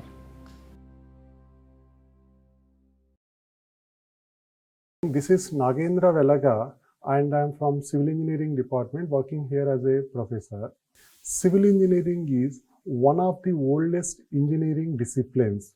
It deals with the design, construction, maintenance of various civil infrastructure, such as roads, buildings, irrigation structures, canals, dams construction, and so on. And in the last few decades, the civil engineering is becoming very interdisciplinary. And as part of the civil engineering, we do use the components such as the machine learning, artificial intelligence, data mining, big data analytics, and also certain latest tools. We use it for design, construction, and maintenance of civil infrastructure. For instance, in case of the traffic engineering, we do get the traffic related data and we do the big data analytics, and further we actually develop the signals. And in case of the construction management, a lot of advanced tools and techniques are used. With this, I would like to welcome you to IIT Bombay, and my colleague Professor Albert will be explaining you about the job opportunities. Hello everyone, my name is Albert. I am working as a faculty at the Department of Civil Engineering, IIT Bombay. First of all, congratulations for getting a JEE score. So I'll talk about the career prospects and opportunities after finishing your undergraduate degree here. The first one is industry-based opportunities. So when you talk about industry, you can do consultancy-based job opportunities. That's what most of our students go. In terms of design consultancy, where you design the building, you talk about the structural safety, structural aspects of the buildings and so on. Another aspect of consultancy is project management consultancy, where you interact with different parties in a typical construction project and then you manage that project. So students who have a management interest pursue such career streams. And you can also work in pure construction contracting firms, where you will work in areas like planning of construction projects and implementation of various construction activities. When you look at the future studies standpoint, that's the second part, you can pursue master's degree or MTech degree in a field which is of interest to you. You can also do a PhD and you can still, after a PhD means much more specialization into some domain, and then you can come back to academia, you can teach, you can do research, or you can get back to the industry as well as an expert in some domain. So another opportunity is in terms of the government sector.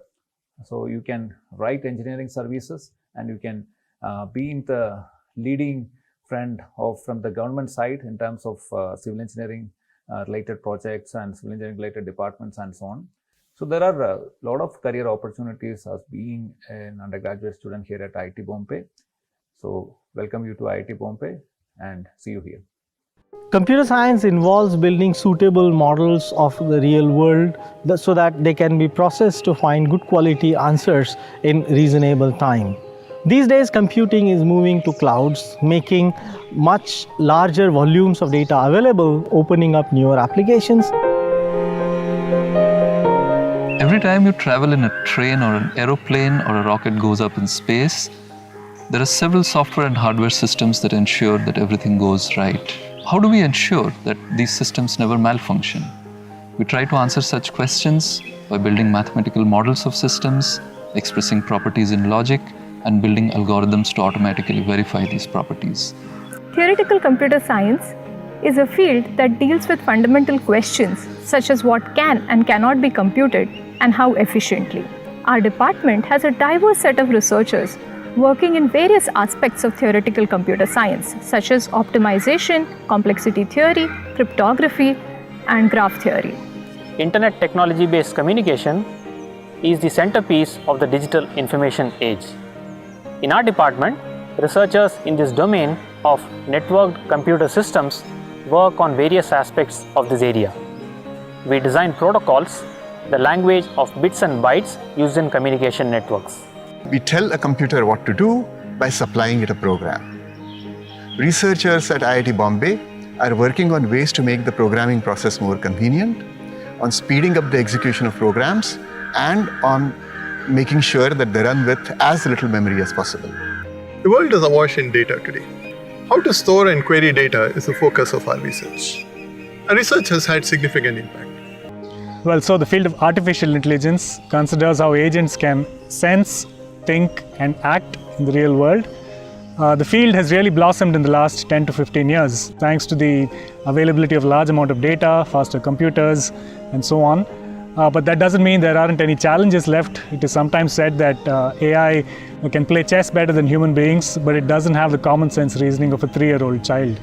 Acknowledging that AI is very vital for the future technological growth of the country, we work on all aspects of the field in our department.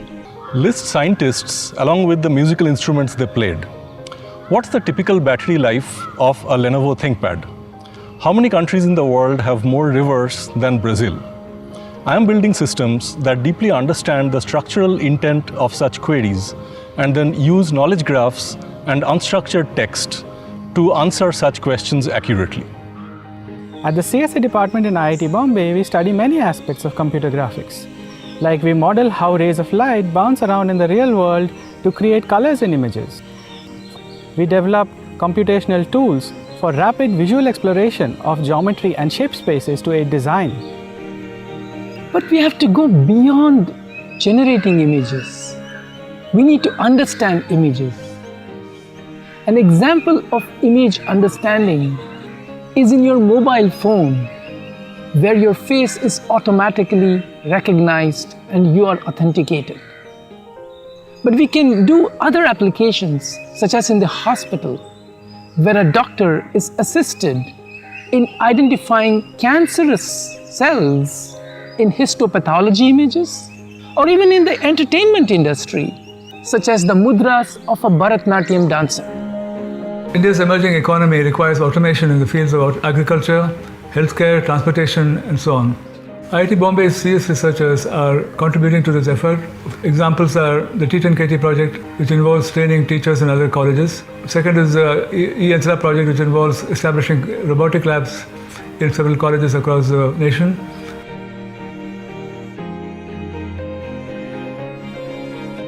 Third is a project which is empowering buildings with computational techniques to better manage the energy so that consumption can be reduced. Using computational techniques thus contributes to the emerging technological prowess of India. Computer science at IIT Bombay is one of the top destinations in the country for not just undergraduate students who come here for the excellent instruction that we provide, but also for postgraduate students and researchers who are here because of the quality of the faculty and the depth of research that goes on across various fields and the facilities that we have here in the department. Computer science and engineering is all about doing fast and accurate computations. Computation can mean a wide range of things, something as simple as adding or multiplying two numbers, or more complex things like designing a schedule for the local train network, computing a spacecraft's optimal trajectory, translating from one language to another, retrieving correct messages when your communication channel is error prone, predicting tomorrow's weather, and so on.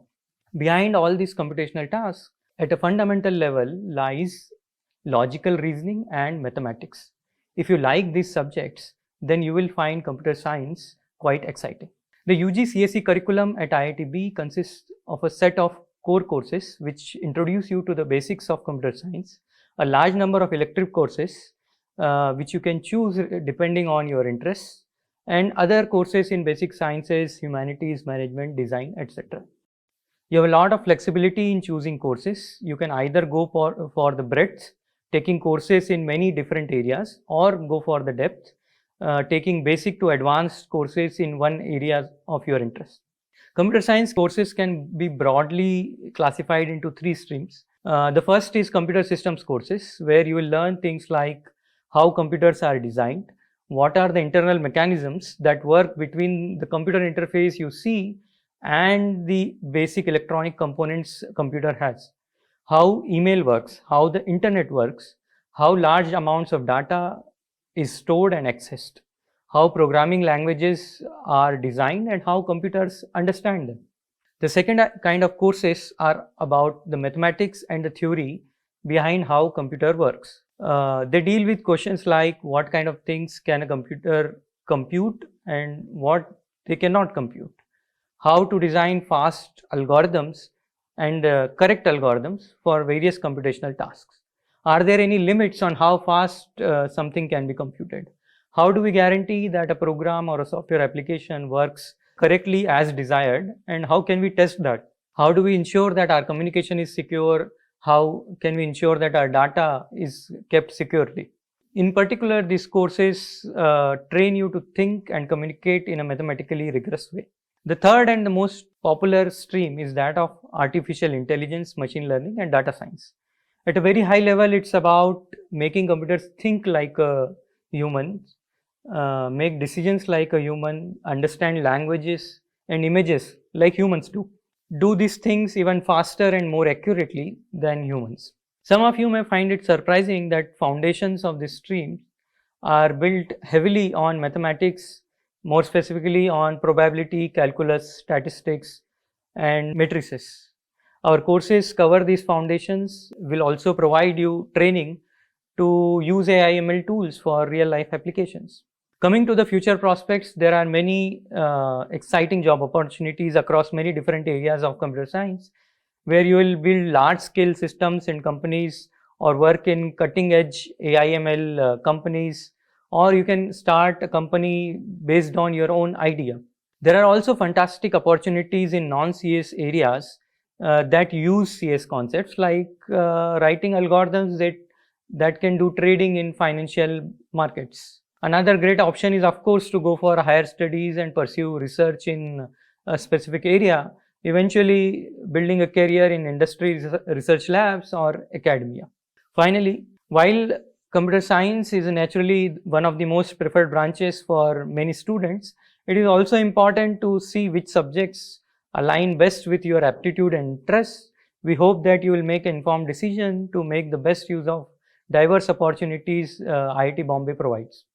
Hello, I'm Professor K. Narayanan, currently the head of the Department of Economics at IIT Bombay. The BS Economics program was started in 2017, and this will be the 6th batch that we admitted to this program. The advantage of being located in IIT Bombay is that the students have opportunities to learn core theoretical as well as applied subjects in economics, as well as to pursue a minor in the area of their choice, like computer science, electrical engineering, or the basic sciences, mathematics, or management. They are also exposed to courses in policy studies, so they will become multidisciplinary candidate at the end of the 4-year program, who will be ready to join the corporate sector or the consulting sector or the government organizations. So some of our students in the past have joined big consulting companies like Barclays or PricewaterhouseCoopers or Bain Consulting. They also joined organizations like Goldman Sachs, Microsoft, and the like. And some of the students have gone into higher education in top universities in the world. So these courses that we teach in IIT Bombay will train you in both the basics of economics as well as in applied courses. And several of these applied courses, for example, are like behavioral economics, health economics, industrial economics, courses in finance, econometric methods, which are highly useful for data analytics, handling big data in the financial sector especially. I'm Professor Ramapal at Department of Economics, IIT Bombay. We started undergraduate economics program in 2017. This program offers unique advantages to the students. We emphasize on rigorous quantitative and analytical approach to understand different economic problems, and then this analytical framework is linked to the real life situations as well as recent developments in the field. Here, students get opportunity to work on real life problems as part of various research internship schemes. Under these research internship schemes, they assist faculty members in their research and get the real life exposure to the decision making related to businesses as well as policymakers.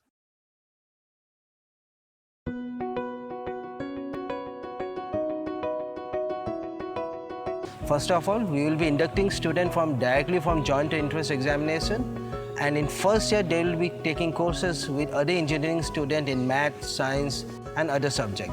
Even though we will be teaching the common economic courses, but these courses will be more analytical and quantitatively driven, and as such they are going to have a better exposure to the new way of economics thinking. third, since being housed in IIT Bombay, these students are free to take other courses from various other departments beside their core subjects, and other subjects are the elective subject economics. Welcome. I am Professor Surajit Bhattacharya of Department of Economics, IIT Bombay. Department of Economics, IIT Bombay had been offering the BS Economics 4 years undergraduate program at par with all other basic sciences and engineering degrees that IIT Bombay offers. Our students had always been very competitive, and they had been recognized in various competitions. Our program is primarily applied mathematics based.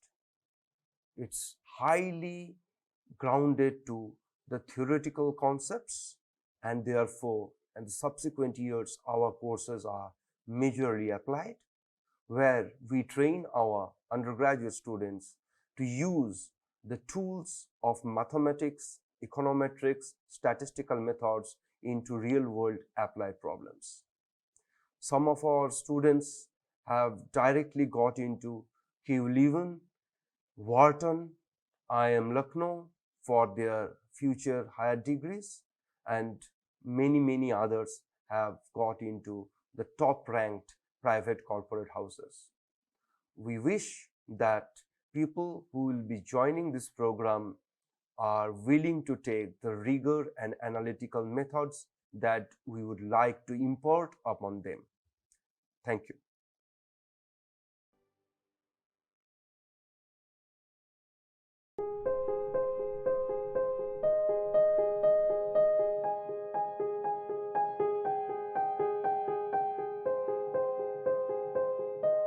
Today we interface with our world through electrical systems that enhances our 5 senses. In the age of WhatsApp, Skype, even satellites, we receive data from far away instantly. The data is generated from the microphone and converted into digital format using data conversion schemes. Power balancing and supply problems are resolved to ensure uninterrupted power. This data can be sent everywhere, even into space and far stars, because digital data is easy to read. Logic, control, and data processing are powerful concepts for ensuring operation. But who is the controller? The logical processing. It is the chip. Arguments are converted into the language of circuits. Finally, each circuit element is critical, where electrons and photons are controlled to create, carry, and convey data. Human endeavor is served by understanding the past, solving the present issues, and imagining the future. Our community of faculty, staff, and students is committed to working on all these 3 aspects. Devices and circuits form the hardware on which all ideas are implemented. The devices program at IIT Bombay is built around the IITB NanoFab, which is the most advanced academic nanoscale fabrication facility in India. The lab conducts research in device physics and engineering.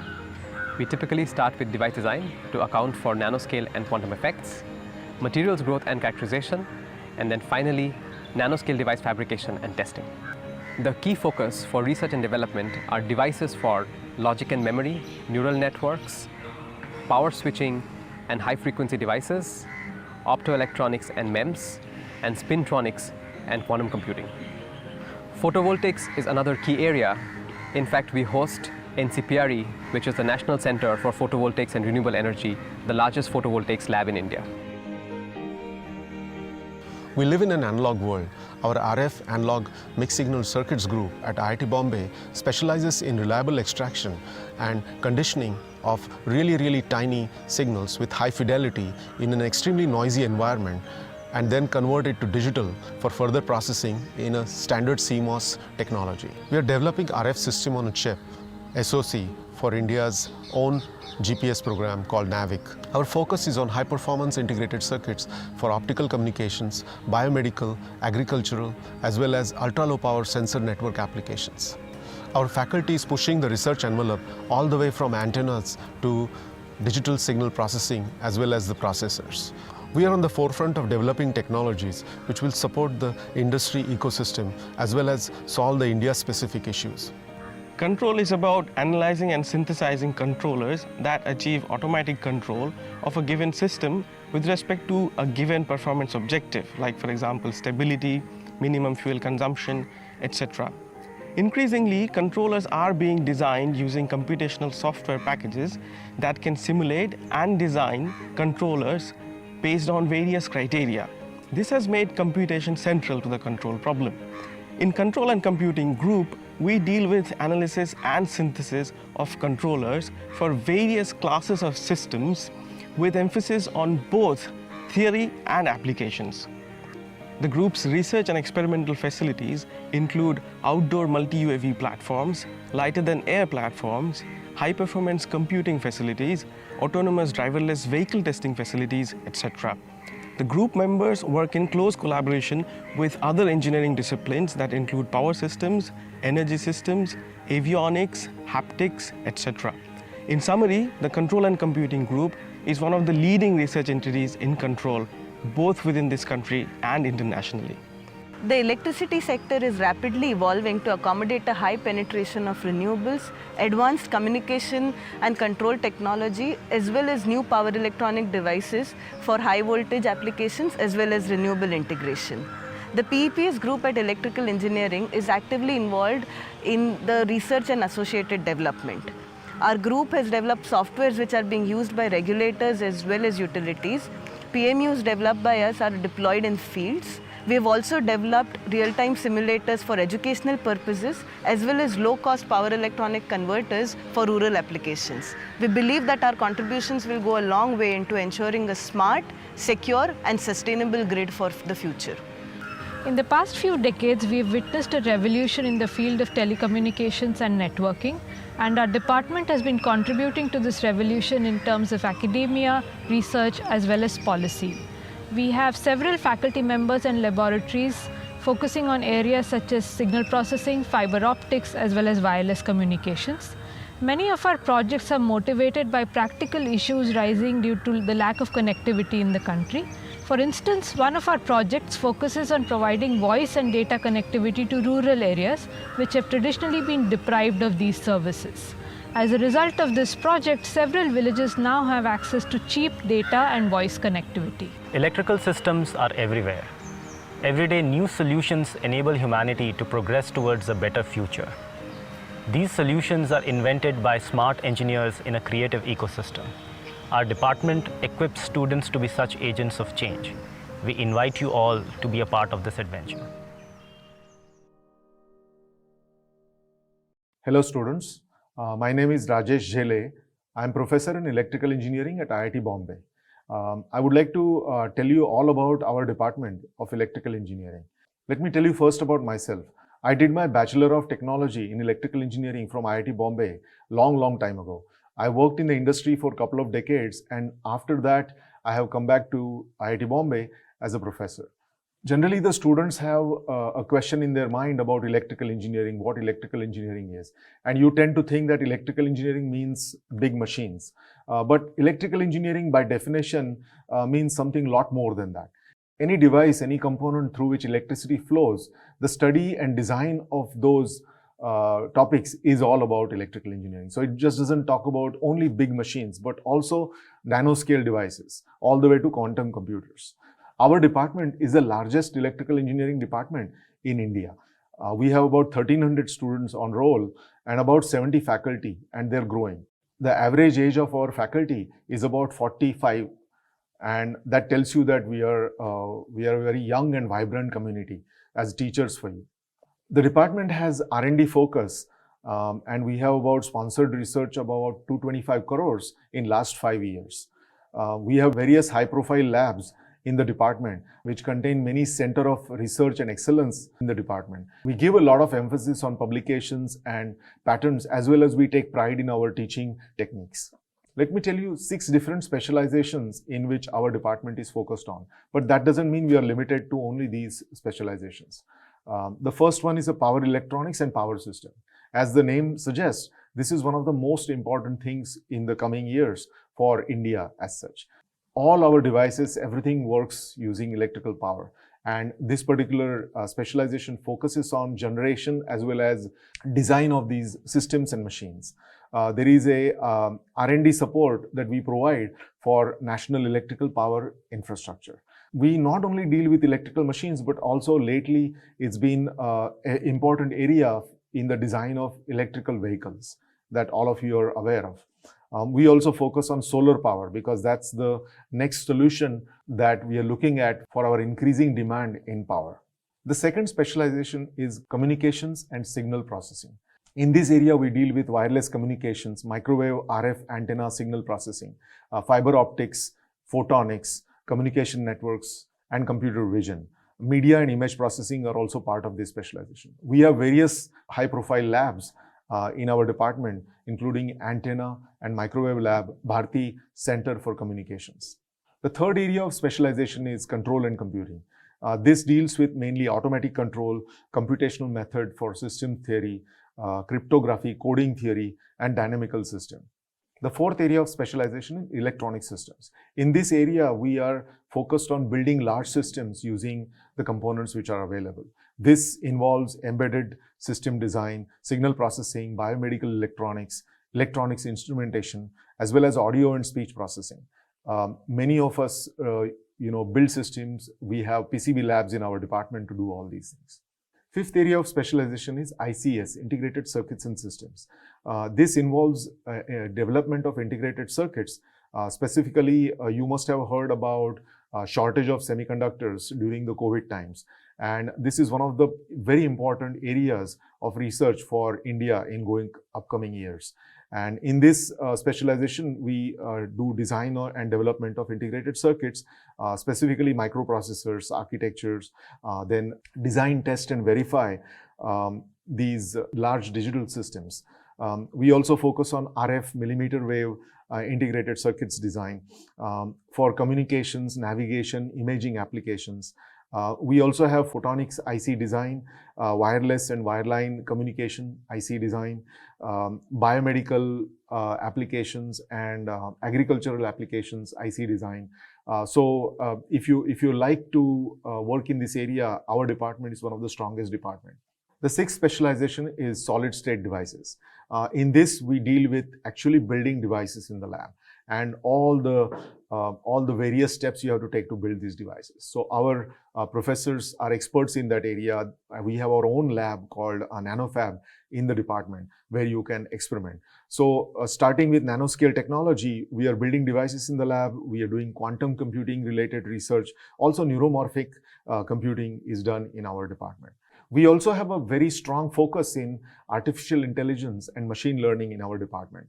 There are various courses offered by our department which are specifically focused in this area for electrical engineering related applications.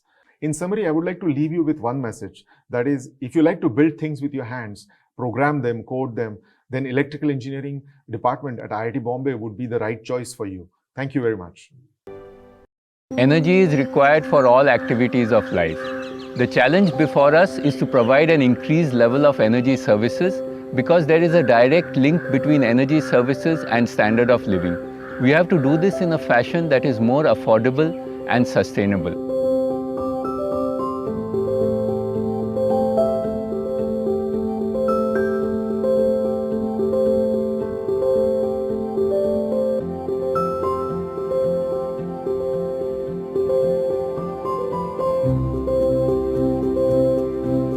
The Department of Energy Science and Engineering is a unique blend of students and faculty who work on all aspects of the energy problem, from the nanoscale and novel materials to devices, smart grids and large-scale centralized energy systems. Sunlight is our largest resource of renewable energy. Several of us are working on the science and technology of devices that convert sunlight to electricity, namely photovoltaic or PV devices.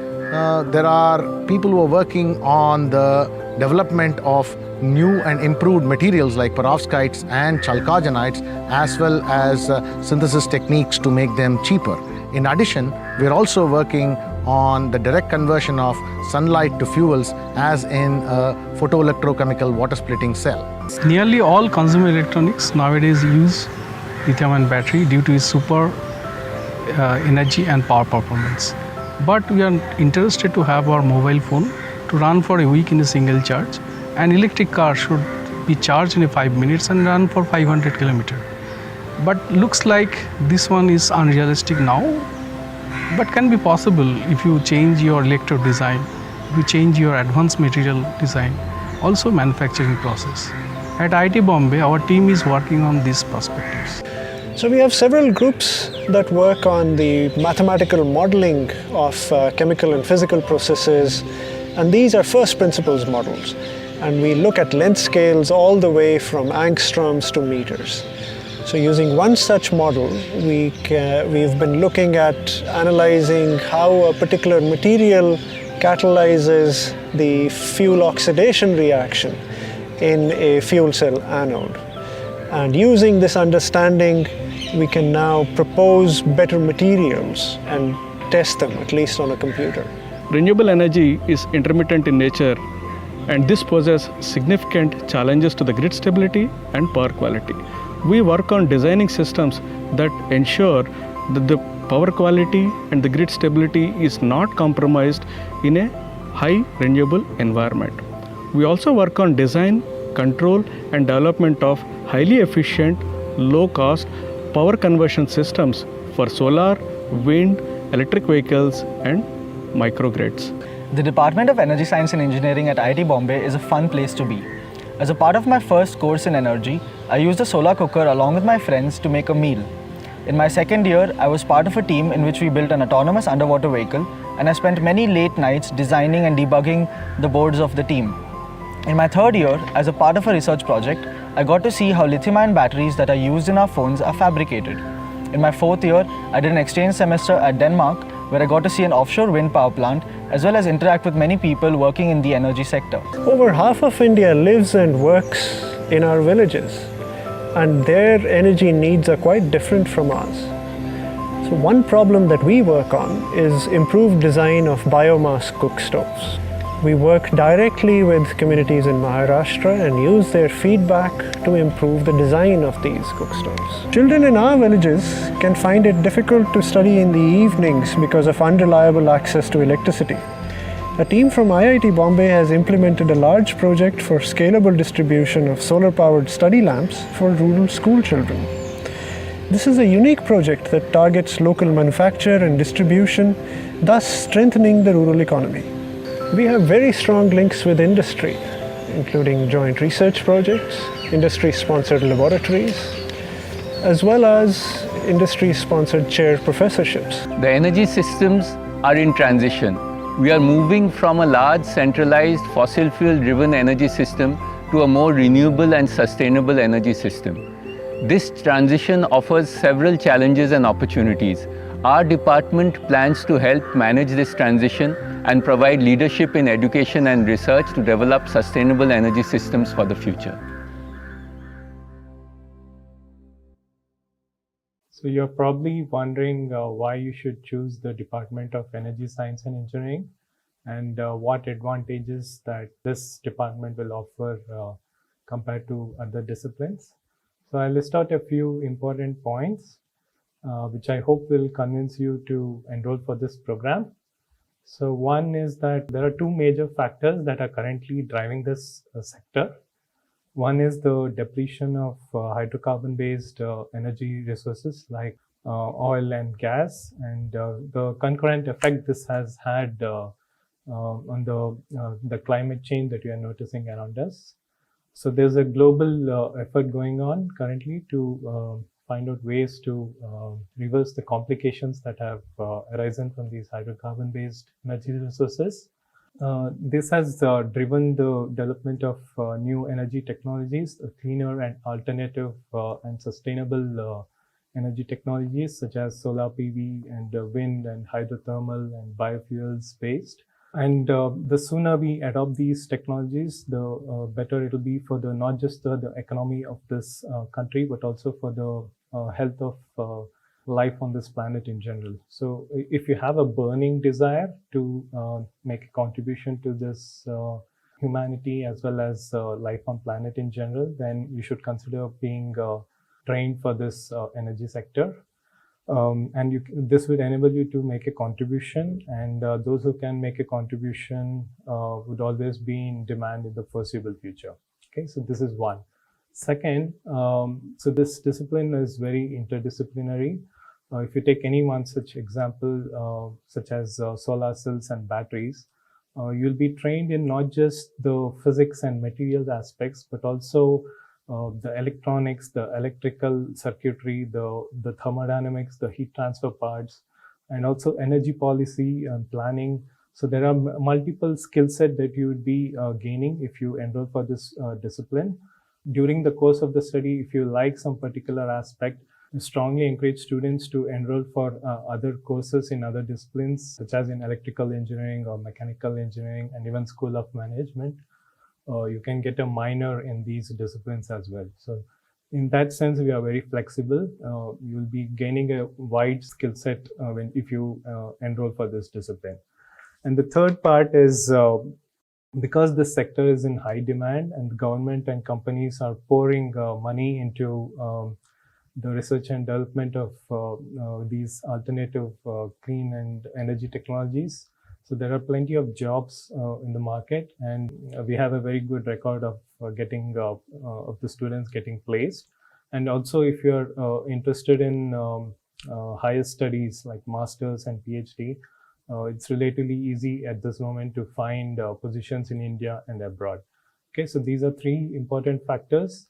And I'll end by mentioning that you'll not just be joining the department, but also you'll be joining us in a mission to develop clean and alternative energy technologies. And I would encourage you to go through our website. It's www.esc.iitb.ac.in.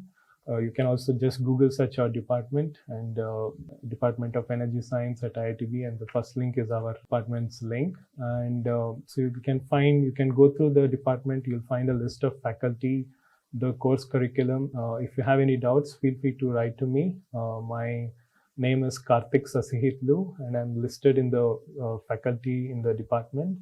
My email ID is also listed there. So feel free to write to me, and I'll also put you in touch with the student representatives if you have any particular questions related to curriculum, etc. Okay, thank you. Physics is one of the most important and fundamental sciences. It tries to answer a wide range of topics such as quantum computing, medicine, to gravitational waves. This department started right at the inception of the institute, and it served the purpose of teaching as well as of very high quality research. In the old days, we started with spectroscopy, condensed matter physics, nuclear physics, elementary particle physics. But over the decades, we have gone on to include nanosciences, elementary particle physics with string theory, cosmology, also biophysics. So in experimental condensed matter physics, we explore novel materials which manifest quantum phenomena on a macroscopic scale. So materials such as those which go into hard disks and computer memories, materials which will power tomorrow's solar cells, superconductors which flow electricity without any resistance, topological phases, and so on. We measure properties of materials down to low temperatures even lower than that of outer space. So with all this work, we will unravel fundamental physics behind these phenomena. Nanoscience has emerged as an important area of research as nanomaterials reveal new physics which is different from their bulk counterpart. The Nano Experimental Group here at Department of Physics, IIT Bombay works on exploring the structure-function correlations in such materials. When a large number of elements interact together, complex properties emerge. Our nature is full of such complexities at every scale. Here in the physics department, we study such emerging complexities. With the help of fundamental physics tools, we try to answer questions such as how DNA packs inside a nucleus, how cells divide, how tissues develop into complex organs, etc.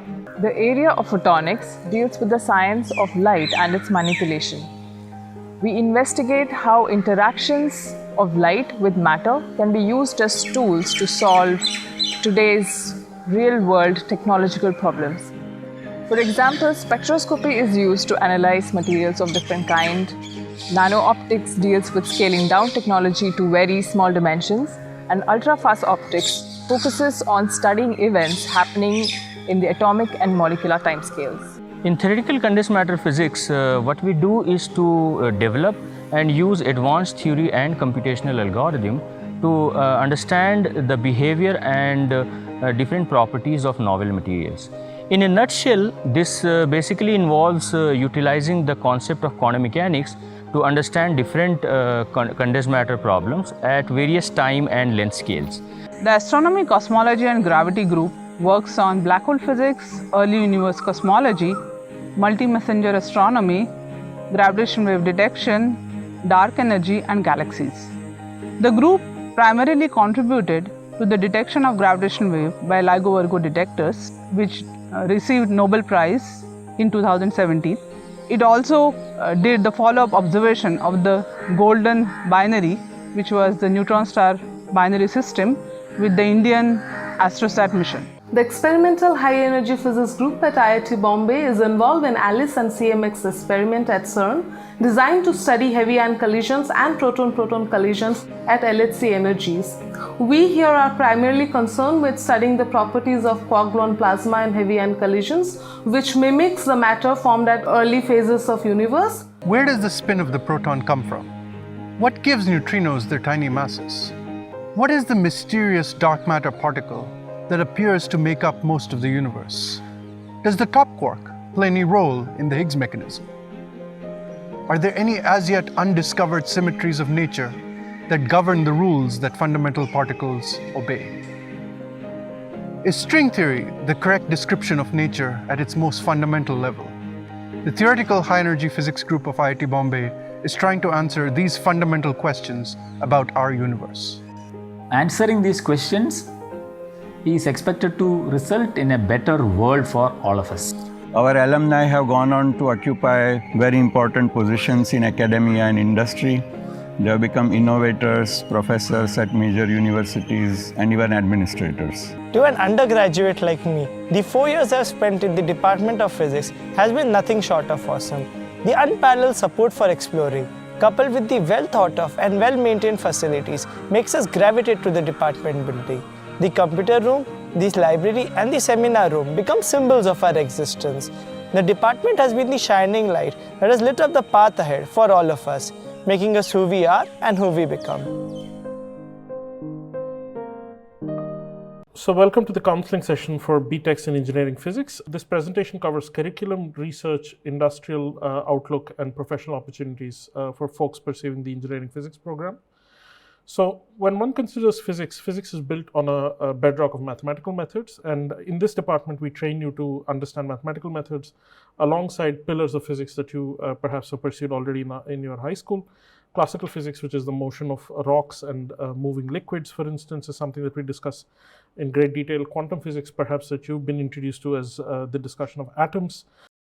Statistical mechanics and thermodynamics, which is the interaction of many particles together, and electromagnetism, which is the theory of light. So together with all of these, we're able to build complex ideas, which you will study in courses, both core and elective. For instance, if you're interested in high energy physics, then there are two separate groups that pursue research in this area, and you can see how they draw from the various foundations here. Likewise, perhaps you're interested in the properties of matter, why do metals shine, so on and so forth. And that's a whole field of condensed matter, which is both pursued experimentally and theoretically in the department. Maybe you're interested in how light interacts with matter, and that's the photonics, the field of photonics, which is pursued very actively as well. Perhaps your interests are to take physics and take it elsewhere outside the department. For instance, quantum information pursues ideas of physics at the intersection with computer science and electrical engineering. And likewise, soft matter pursues the ideas of physics at the intersection of biology. Thank you. So thank you, Sai. This is Sumiran Pujari. I'll tell you a little more details of what this engineering physics program is about. So the curriculum is broadly organized into three kinds of courses. One is basic theory courses, core courses, which allow you to learn this material, that the pillar courses that Sai talked about. Then there are laboratory components, which let you hands-on learn the various theoretical knowledge that you would get through the theory courses, for example, nuclear physics lab and so on. But there is also electronics lab, which, as you may imagine, is very important for any engineer to be good at. And then finally, you have a set of elective courses, which lets you explore many things within physics and outside physics as you prefer. So through these courses, the 4 big skills that you can expect to learn are the following. The first principle, thinking, which is essentially how to simplify and boil down your problem to the essentials, which, as you may imagine, is important in any field or endeavor that you might choose to take. Then there is precision hardware skill set, which essentially makes you think how to design hardware or software or anything at whatever level of precision is required, which is very important as you go in high-tech industry, for example. Then there is foundational thinking about constraints. What that means is how to work within the realistic constraints that reality or whatever problem area that you choose to focus on imposes on you, how to think foundationally within those constraints. And then there is interdisciplinary thinking, which allows you to communicate and formulate new ideas with people from outside your field. So after BTech, with all these skills and knowledge in your hand, what you can expect to do, so fundamental research, as you may easily imagine, and roughly 25% of our students, incoming students, go into fundamental research, but the rest, there's a whole wide world out there. For example, software and artificial intelligence is very current, as you know. Then there is finance and consulting and investment banking, that sort of thing, which you can choose to go into. Then there is high-tech industry, where you can directly go through placements like semiconductor industry, advanced materials, and so on, or you may choose to pursue studies to go into even higher specific industries in these directions, or other directions like education, communication, others like civil services, and so on. And all the skills and knowledge that you have gained through this would really help you in this regard. So all the best to you. Thank you.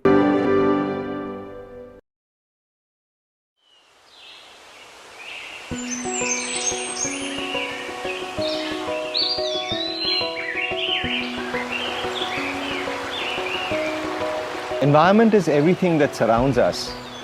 It has taken billions of years for nature to bring us in the evolution process to where we are today as we know life to be. Water, soil, air, these are essential elements of what we know life and what gives life. Over the last few hundred years, human beings have skewed their relationship with these wonderful gifts. We now have environmental issues, especially in some parts of the world, which are very severe. And what we do for environmental science and engineering is to pick up some of these issues, bring in our fundamental understanding of physics, chemistry, maths, biology, and engineering to come up with solutions to control these problems. Water is a finite resource. Only around 0.5% of Earth's water is available in the form of fresh groundwater and surface water in rivers and lakes. Today, many of our water resources have been severely depleted and their quality has deteriorated. The causes for this are rapidly growing population, urbanization, industrialization, and agricultural development. Research at CESE include developing various physico-chemical and biological processes to treat contaminated waters, exploring natural treatment systems such as constructed wetlands to treat municipal wastewater, and understanding the filtration mechanisms of contaminants in soil. We are looking for different technologies like photocatalysis, advanced oxidation process to remove the emerging contaminants like pharmaceuticals, pesticides, and other industrial pollutants from water and wastewater. One of the major environmental issues which our cities are facing today is how to manage its solid waste. As of today, 1,000 tons of this waste is dumped in the cities and nearby areas, which is causing air and water pollution. We look at this waste as a resource, and we are working on technologies to generate useful energy from this waste and recover valuable materials. Another key aspect of our research at CESE is to understand what air we breathe in and how it affects us, and how can we achieve clean air. We have established active links with various agencies to monitor air quality at various locations through satellite data as well as ground-based monitoring stations. We have recently developed air cleaning device, Vayu, which has been commercialized and it has been deployed at multiple traffic intersections in Mumbai. Global climate change has become one of the most discussed environmental issues in recent years. However, our understanding towards it is very limited. We at CSE work to know different precursors of the climate change. Along with it, we have developed various mathematical models to know the mathematical dynamics of the system. We have significantly contributed towards knowing the effect of climate change on Indian monsoon. Land is required for growing food crops, for transportation and housing. However, it is limited whereas the population keeps on increasing with the ever-increasing demand in food crops. Therefore, to tackle this problem, people started using toxic chemical fertilizers such as DDT to increase the agricultural yield. However, this also creates a severe problem for the ecosystem as well as the human health. We at CESE are working towards increasing this knowledge base on various fronts of water, land and air to create a more greener and healthier environment. We have people from multifarious disciplines and backgrounds such as civil engineering, chemical engineering, biotechnology, environmental engineering, microbiology, chemistry, physics, mathematics, so on, working on various contemporary and challenging research problems associated with environmental pollution and its degradation. And one hopes that over a period of time, we would be able to set up systems in which we do not cause these problems in the first place.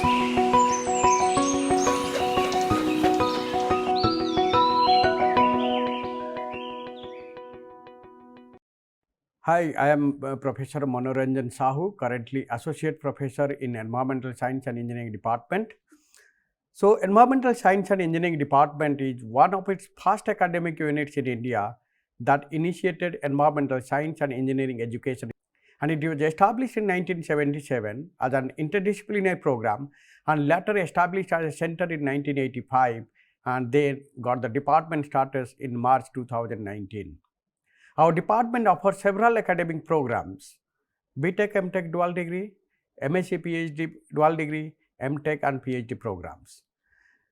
So, we focused on various emerging environmental issues that our country faces currently on air quality management and pollution control, water wastewater reuse and management, solid waste and the hazardous waste management, and environmental systems modeling. We have 16 faculty members and all are from diverse engineering as well as science discipline, starting from chemistry, chemical engineering, civil engineering, energy science and mechanical engineering, and students from various disciplines join our department to solve emerging environmental issues, and the students are from agricultural engineering, chemical engineering, civil engineering, mechanical engineering, and also from various science disciplines such as chemistry, biotechnology, biochemistry and physics. So, one of the key strengths of our department it has high-class instrumentation and computational facilities which is at par with any environmental engineering programs in worldwide, and faculty members are committed to excellence in teaching, research as well as public service, and which has significant linkage to various universities and institutions worldwide. And the students get the opportunity to work on the nationally relevant and global challenging problems of environmental issues such as air pollution, water pollution, waste management and many other issues. And the course curriculum has been designed in such a way that the students get significant understanding of the fundamentals so that they can solve the real world problems. And also the students get the exposure for student exchange program to outside universities for 1 semester, and also students have the opportunity to take many electives in the department as well as in the institute, and also students do the R&D program when they are interested in a particular subject. So, our alumni for last 35 years has been well established in various organizations, in academic institutions, research organizations as well as in industry. And many of our students have gone to abroad for higher education and they are established in abroad as a faculty members as well as very important contribution they are making to industrial innovations. And many of our students have done startups in the past and for helping the industries also handling the regional environmental issues.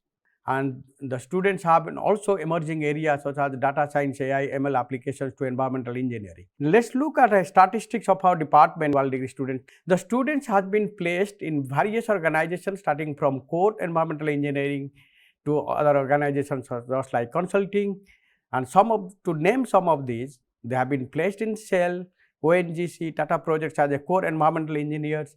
They have worked also, they have got the placement in as a consultant in various consulting agencies, and also they have worked as AI ML engineers also. They have got opportunities in various organizations.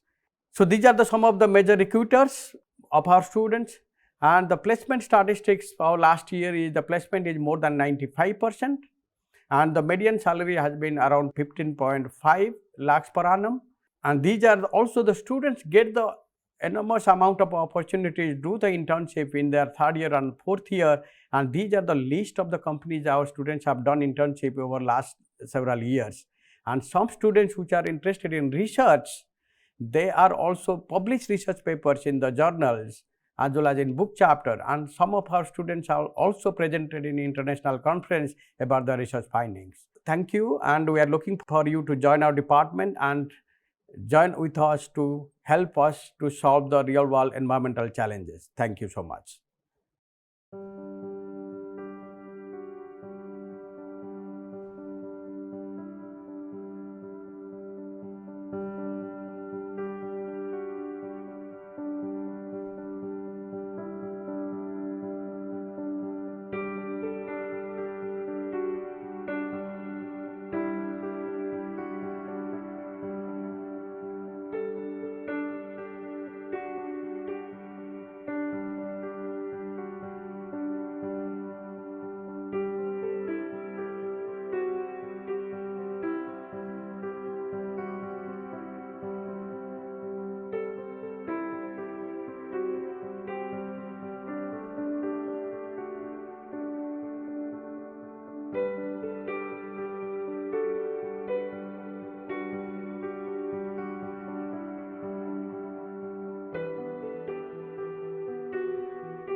differential equations, harmonic analysis, Hilbert functions. The Department of Mathematics was established in 1960 when IIT Bombay moved to its current location in Powai. With 47 permanent faculty members, it is one of the largest mathematics departments in the country and certainly the most diverse in terms of the areas of research that are pursued. Because it's an ancient discipline which has been evolving for thousands of years, modern mathematics encompasses a dizzying array of sub-areas ranging from purely abstract to applied in the concrete. We have a large number of people working on different aspects of mathematical sciences in our department.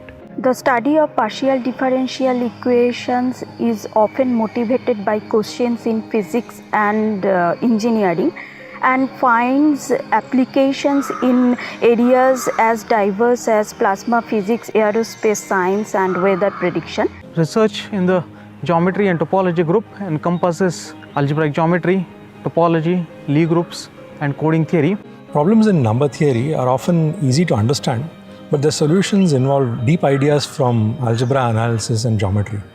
Some of my colleagues work on new developments in classical fields like quadratic forms and Lie theory, while others work in the Langlands program, which spans representation theory of Lie groups, harmonic analysis and analytic number theory. One essential aspect of my own research is the interplay between combinatorics on the one hand and algebraic geometry and commutative algebra on the other hand. Combinatorics is the study of discrete structures such as graphs, permutations and polyhedra. The problems that are studied in this area include questions related to counting or enumeration, understanding special extremal or almost extremal configurations, and studying the ability of computer programs to manipulate these objects. Such activities of faculty members working in statistics and probability include theoretical probability, statistical inference, and stochastic differential equations. They also cover highly applied areas such as data mining and biostatistics, containing research projects that deal with improved multivariate Bayesian MCMC for machine learning, deciphering protein structural landscape, and characterization of cancerous mutations. They also cover disease modeling and design selection problems for non-normal and correlated data. The faculty of the department, besides teaching and research, have also been involved in various outreach and mentorship activities across the country. Another noteworthy example is that of Professor I.K. Rana, who has organized the time workshops and has a joint collaboration with the government of Maharashtra to improve education in schools across the state. The National Center of Mathematics based in IIT Bombay was established by an MOU between the institute and TIFR in 2011. Its main focus is in strengthening the graduate instructions by conducting workshops annually at introductory and advanced levels, with an additional focus on training teachers in colleges and universities. Today, students can pursue no less than 5 different degrees in our department. Our most recent initiative is the starting of a 4-year bachelor's program in mathematics. This supplements the existing 3 master's degree programs, including one in applied statistics and informatics. In addition, over 60 students are pursuing PhDs in a very wide array of subjects. We are proud of our reputation as teachers. The very large number of Institute-wide Excellence in Teaching Award attests to our enthusiasm and commitment. There are a couple of undergraduate programs in our department, one being the 5-year integrated masters and the other the 4-year BS program. Both these programs allow the students to explore the depths of their preferred area in mathematics and also help get a broad view of the subject. The number of PhD scholars in the department is increasing steadily. At the moment, nearly 40% of research scholars are women. The master's program of our department is carefully designed, keeping in mind the skill sets that a graduate should have at the end of the journey. The program is tough and rigorous, but at the end of it, the graduate is fully equipped for the next step, be it industry or research. It's a fantastic place to be in, and we couldn't have asked for more.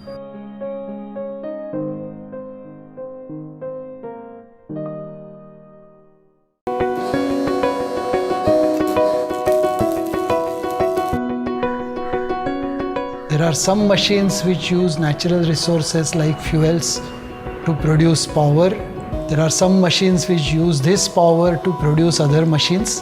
There are machines which produce gadgets which we use in our everyday life. By creating, designing, manufacturing and operating various types of machines, mechanical engineers, like all engineers, provide us good, comfortable life. Mechanical engineers are expected to design power generation units such as automobile engines and turbines. And they are expected to design mechanisms that transfer the motion and the power from the place where it is generated to the place where it is needed. For example, in automobiles, from the engine to the wheels.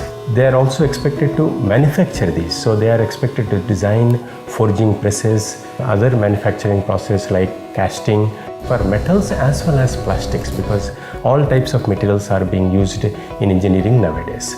Increasingly so, mechanical engineers are having to deal with systems which typically are not considered under the purview of mechanical engineering.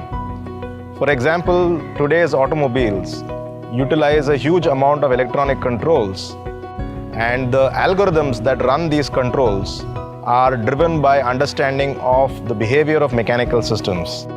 With technology advancing and integration of various engineering fields, mechanical engineers work with robotics and making devices at the micro and nano scales.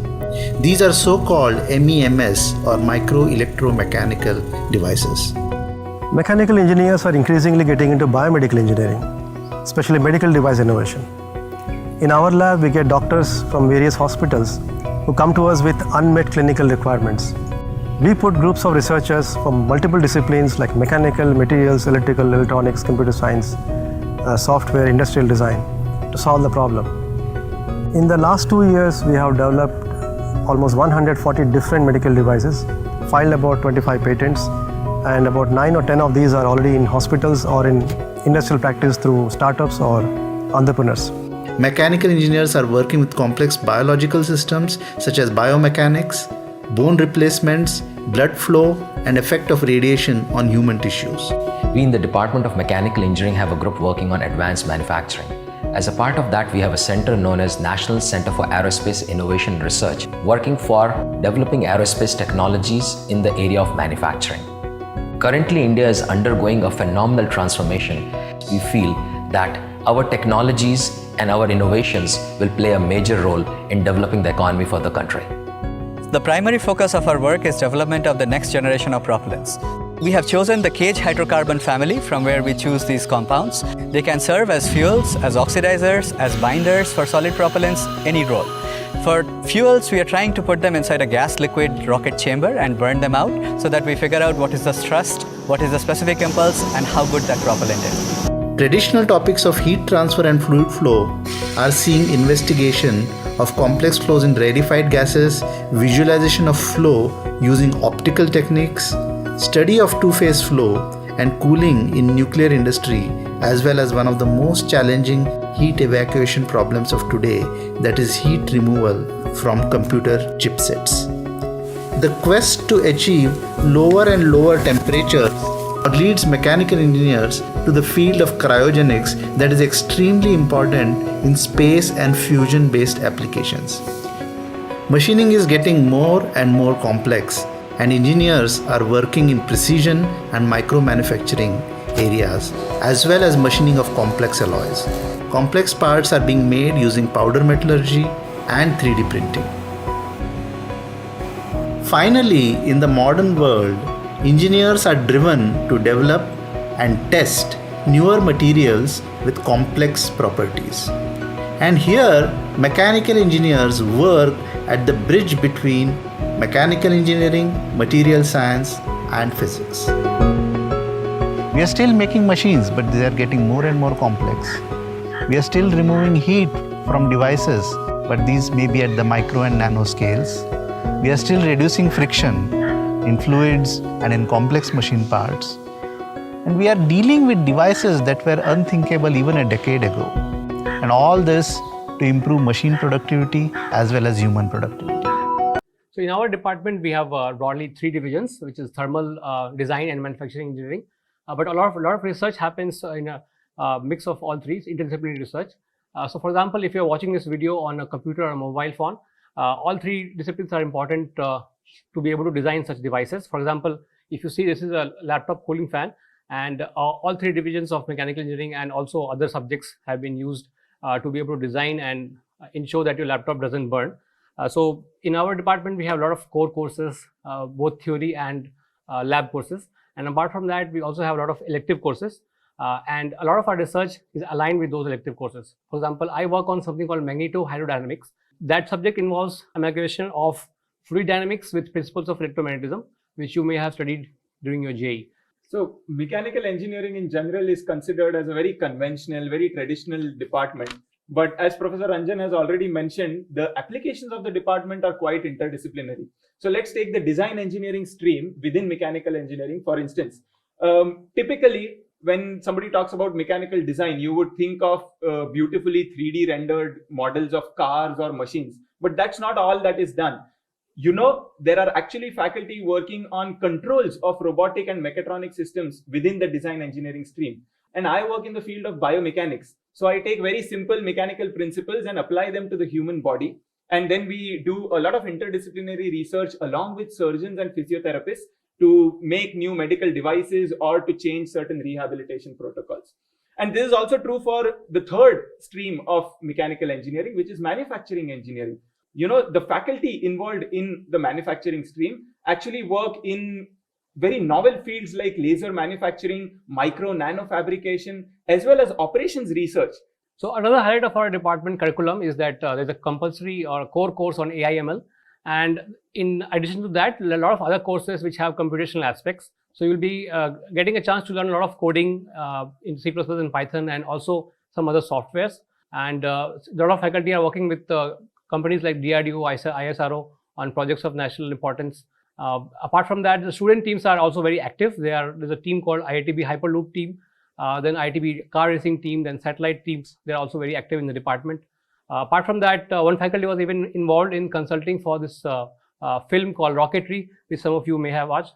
So to summarize, the faculty within the mechanical engineering department are administratively divided into these conventional design engineering, manufacturing engineering, and thermal and fluid engineering substreams.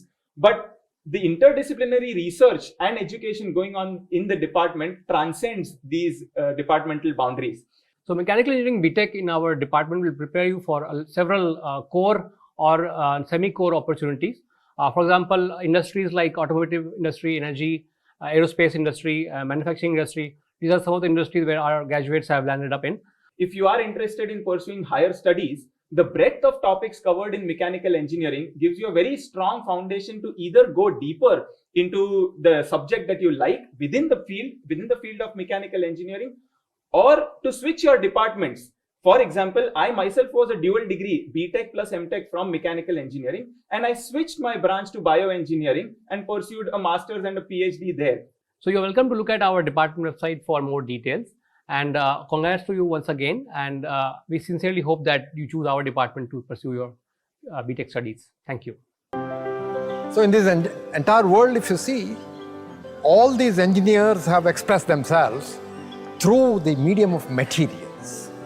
The car is made of steel, and the building is made of concrete, polymers, and so on. And then you have semiconductors, ceramic materials, and so on. So all these materials are the medium by which various engineers express themselves, express their creativity. So conversely, if you look at it, therefore, they are all constrained by the ability of the materials engineer to deliver higher performance in the materials that they use. So we had our Bronze Age and we had our Iron Age, and what were those? People figured out how to use iron to make tools. People figured out how to make alloys. They made bronze. They used it to make tools. They used it to make mirrors and things like that. And they figured that these things could make their life better in some way or the other. But the problem is that that sort of an empirical knowledge, while useful, takes you only so far. But then, we want to make trains which go super fast. We want to fly aeroplanes. That's where engineering comes in. And that's where the science comes in. You have a jet engine which is extremely efficient. Now, any mechanical engineer knows that higher is the temperature of the engine in which it operates, greater will be its efficiency. Then what stops them from using higher and higher temperature? It is a material in which that engine can be contained. So the progress in jet engine will take place at the materials engineer is able to deliver material steels or titanium alloys which will stand higher and higher temperature. We have worked for various agencies. PSLV rockets that is sent every now and then into space. The one of the steels that's the candidate material is developed at IIT Bombay to start. With defense, we have great tie-ups. Some of the materials that are used, for example, in submarines, we are working on them.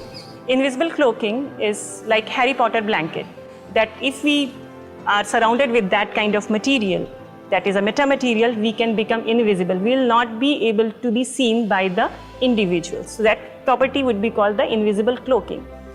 We are working towards that goal at IIT Bombay to realize metamaterial and to realize invisible cloaking in the future. We work on this entire gamut of materials: ceramics, polymers, semiconductors, and so on. So IIT Bombay has this complete rainbow of the exposure that a student needs in the area of materials as such. Congratulations to you and your family members on clearing the JEE Advanced exam. I am Preeta Pant. I am Guru Rajan from the Department of Metallurgical Engineering and Material Science at IIT Bombay. So we were here to talk to you about our department. I understand that some of you may be familiar with metallurgy from your 11th and 12th courses. But what I wanted to tell you was that there's a lot more to metallurgical engineering and material science than just extracting metals from their ores. And it's very easy if you just look around you, sitting at home or sitting in a vehicle and driving to some place. There are materials everywhere, and our lives have been made comfortable because of advanced materials, right? Nowadays, we cannot live away from our cell phones. Right from the glass that is there on your cell phone, which luckily doesn't break very easily, to the chips that go inside, which make the cell phone work, to the same chips that make your washing machines, dishwashers, cars, etc. work. If some of you recall, during COVID, there was a delay in car manufacturing, and that was not because we didn't have enough steel, but that was because we couldn't get enough chips to be shipped in from other countries to make these cars. So materials are everywhere, and the education that we give you in the department is about how to tune the properties of materials or how to improve the properties of materials so that either we can make the current devices better or we can make ever newer devices which are either health saving or improve our quality of life. So another way of thinking about the metallurgical engineering and material science department is to think of all the things that you have learnt in your school, how it is going to be used to understand materials. For example, if you have some material, its properties, we want to understand how the property comes about, then we have to make, let us say, a computer or computational material science where we use computers to study materials. We want a computer to understand what the material is. Then we have to mathematize it. We have to turn the problem into a mathematics problem, and then we have to explain it to a computer, which means we have to understand the physics, chemistry, and sometimes biology of what is happening. We have to turn it into a mathematical description, which is then put into the computer using a programming language. So whatever you have learnt in your school in terms of maths, physics, chemistry, biology, computer science, everything is going to be part of learning about materials and metallurgy. However, we are going to do it in this kind of detail by taking specific materials, specific processes, specific manufacturing processes and the properties that come from these manufacturing and so on. So obviously our curriculum is wide and varied. There is lots of mathematics, numerical methods, for example, AML, for example. There's lots of programming, so you will learn computer programming, Python programming, and so on. And also other things like mechanical properties, electrical properties, how things get transported, and how things degrade, and so on. So there is a wide variety and depth to things that you will learn in the metallurgical engineering and material science department.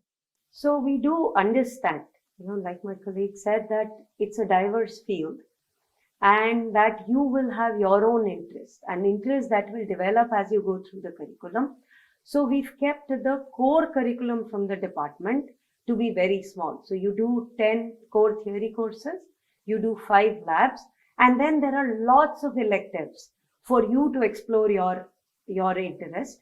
And at the end, we are hoping that you come up with the ability to analyze things, you come up with good engineering skills, and the ability to put diverse things together to be able to solve complicated problems. So obviously that means that you will be prepared for any job that you would get after the degree, and there are wide variety of jobs that are available. These are metallurgical industries, other materials industries. This could be, and you think of any engineering field. Of course, materials form the backbone, and hence as service providers we are needed in, it doesn't matter whether it is a chemical or mechanical or aerospace or civil. All these departments do have some component of materials built in.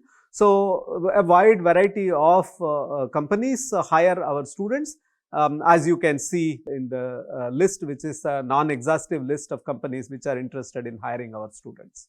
And then though there would be some of you, we hope, who would be interested in pursuing higher studies. Typically our students go to US, a smaller number goes to Europe to do their PhD, and universities like Berkeley, Northwestern, UCSB, Arizona State, Carnegie Mellon, Cambridge in the UK, they take our students, the good students go there. So it depends on you, depends on the choices you make at the end of your course here. So welcome to the world of material science and engineering, and we hope you will start your journey from IIT Bombay. Thank you. So that was the section where you learned about the various departments of the institute that you can enroll in. You will now hear from several club in charges who will tell you about the various student festivals, the student competitions, and so on, and the mentorship programs that exist in the institute of which you can be a part.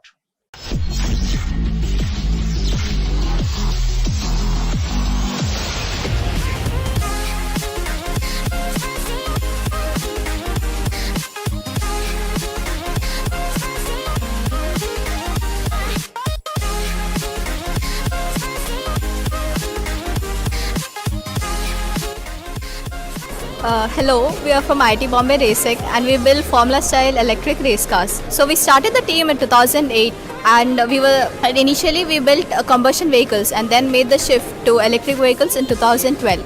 From then we have been participating in Formula Student UK competition every year and also Formula Bharat. I am Akash, I am the overall coordinator of team UMIC and I am currently leading the project Cedrica. So Cedrica is the self-driving car project of IIT Bombay and we started in 2011. So initially we used to participate in IGBC competitions of AutoNav and in 2017 we started working on fully fledged vehicle. Hi, we're team AUV IIT Bombay. We work on developing autonomous underwater vehicles.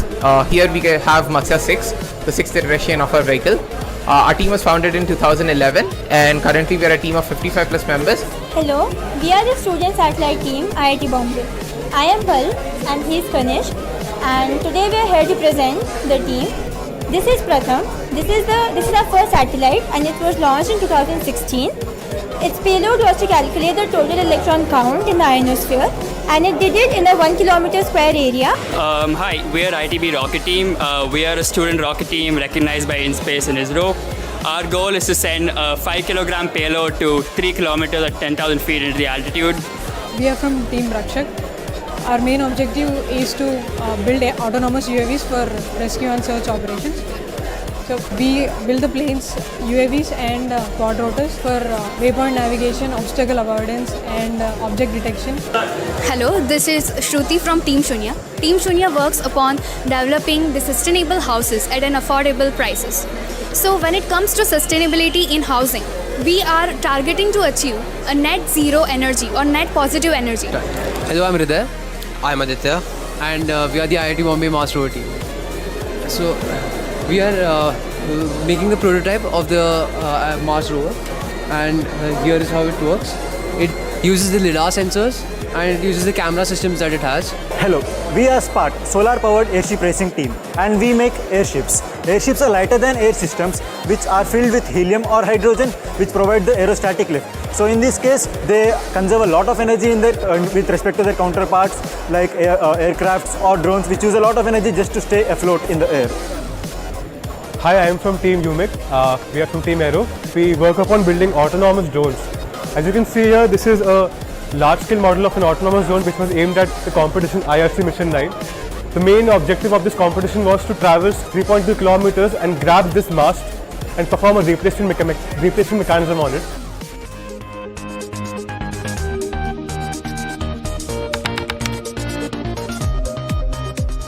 Hello everyone, I'm Shiv Bhaluka. We did a summer project in the field of hydroponics. Hi, I'm Kerugram Chakravarti, the head of the ITSP team Diversifier. Hello everyone, we are team Aquabuds. I am Vaibhavi. I am Shruti. Namaskar everyone, I am Hiteshi and our team Unmuters did project 1. Thumbs up. Namaskar. Hello. This is our robot and we named it Thanopod. As you can see, it's a two-wheel balancing robot.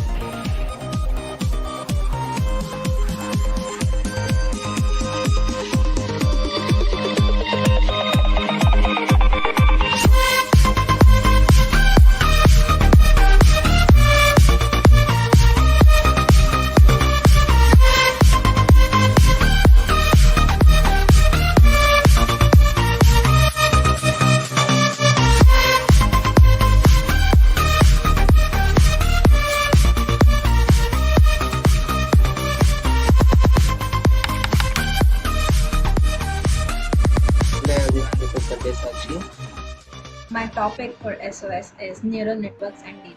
My SOS topic was stock market analysis.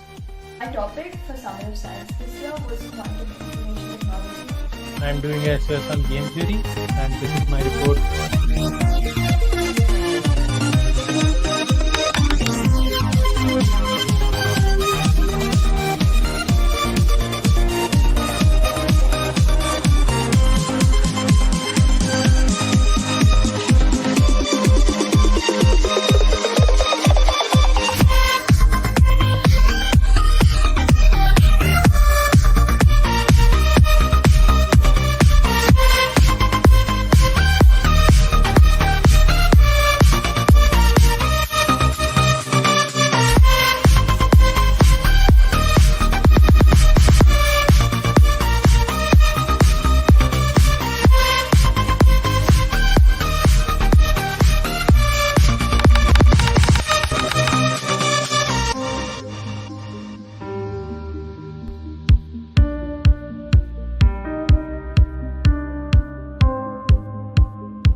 Hello everyone, this is Krishi Ashish Maki and I'm here to give you a brief presentation on research at IIT Bombay from a student's perspective.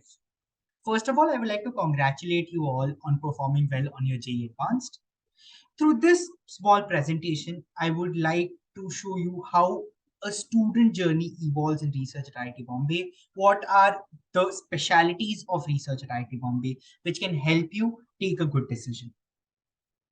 So first of all, giving a small introduction of mine, I am a chemical engineering undergraduate student who will graduate this August. And I am an incoming PhD student at Princeton University. So giving a small brief about my research interests, I am inclined towards the blend of biology and chemical engineering. So my research interests are like biotechnology and chemical process design. So my complete undergraduate journey of 4 years has been very diverse, where I've explored a lot of fields in my core research interests, being chemical engineering and a blend of biology.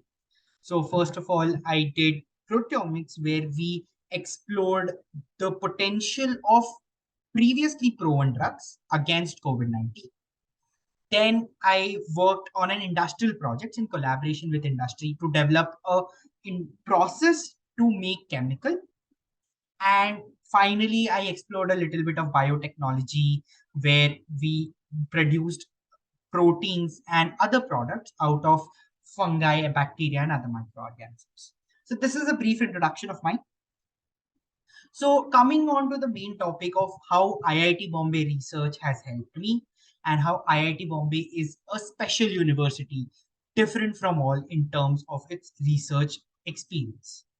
So most important are the two pillars of research. First of all is mentorship, the professors that guide you. And for a fact, IIT Bombay has 602 core faculties in 15 departments and 36 interdisciplinary centers. But to give a student's perspective, they are very highly enthusiastic and motivating. They want undergraduate students to excel in research. They want students to learn and do well in research. Coming to next point are the resources. We have world-class and cutting-edge technology, but on a student's perspective, it is accessible, it is interdisciplinary, and we get to learn a lot more from people using it. So it has practical application. Now, what are the major highlights of the research here and what I have experienced? First of all, there is huge amount of interdisciplinarity. There are collaboration between departments. You get to work on like various topics together. Like I am currently working on chemical engineering and biology.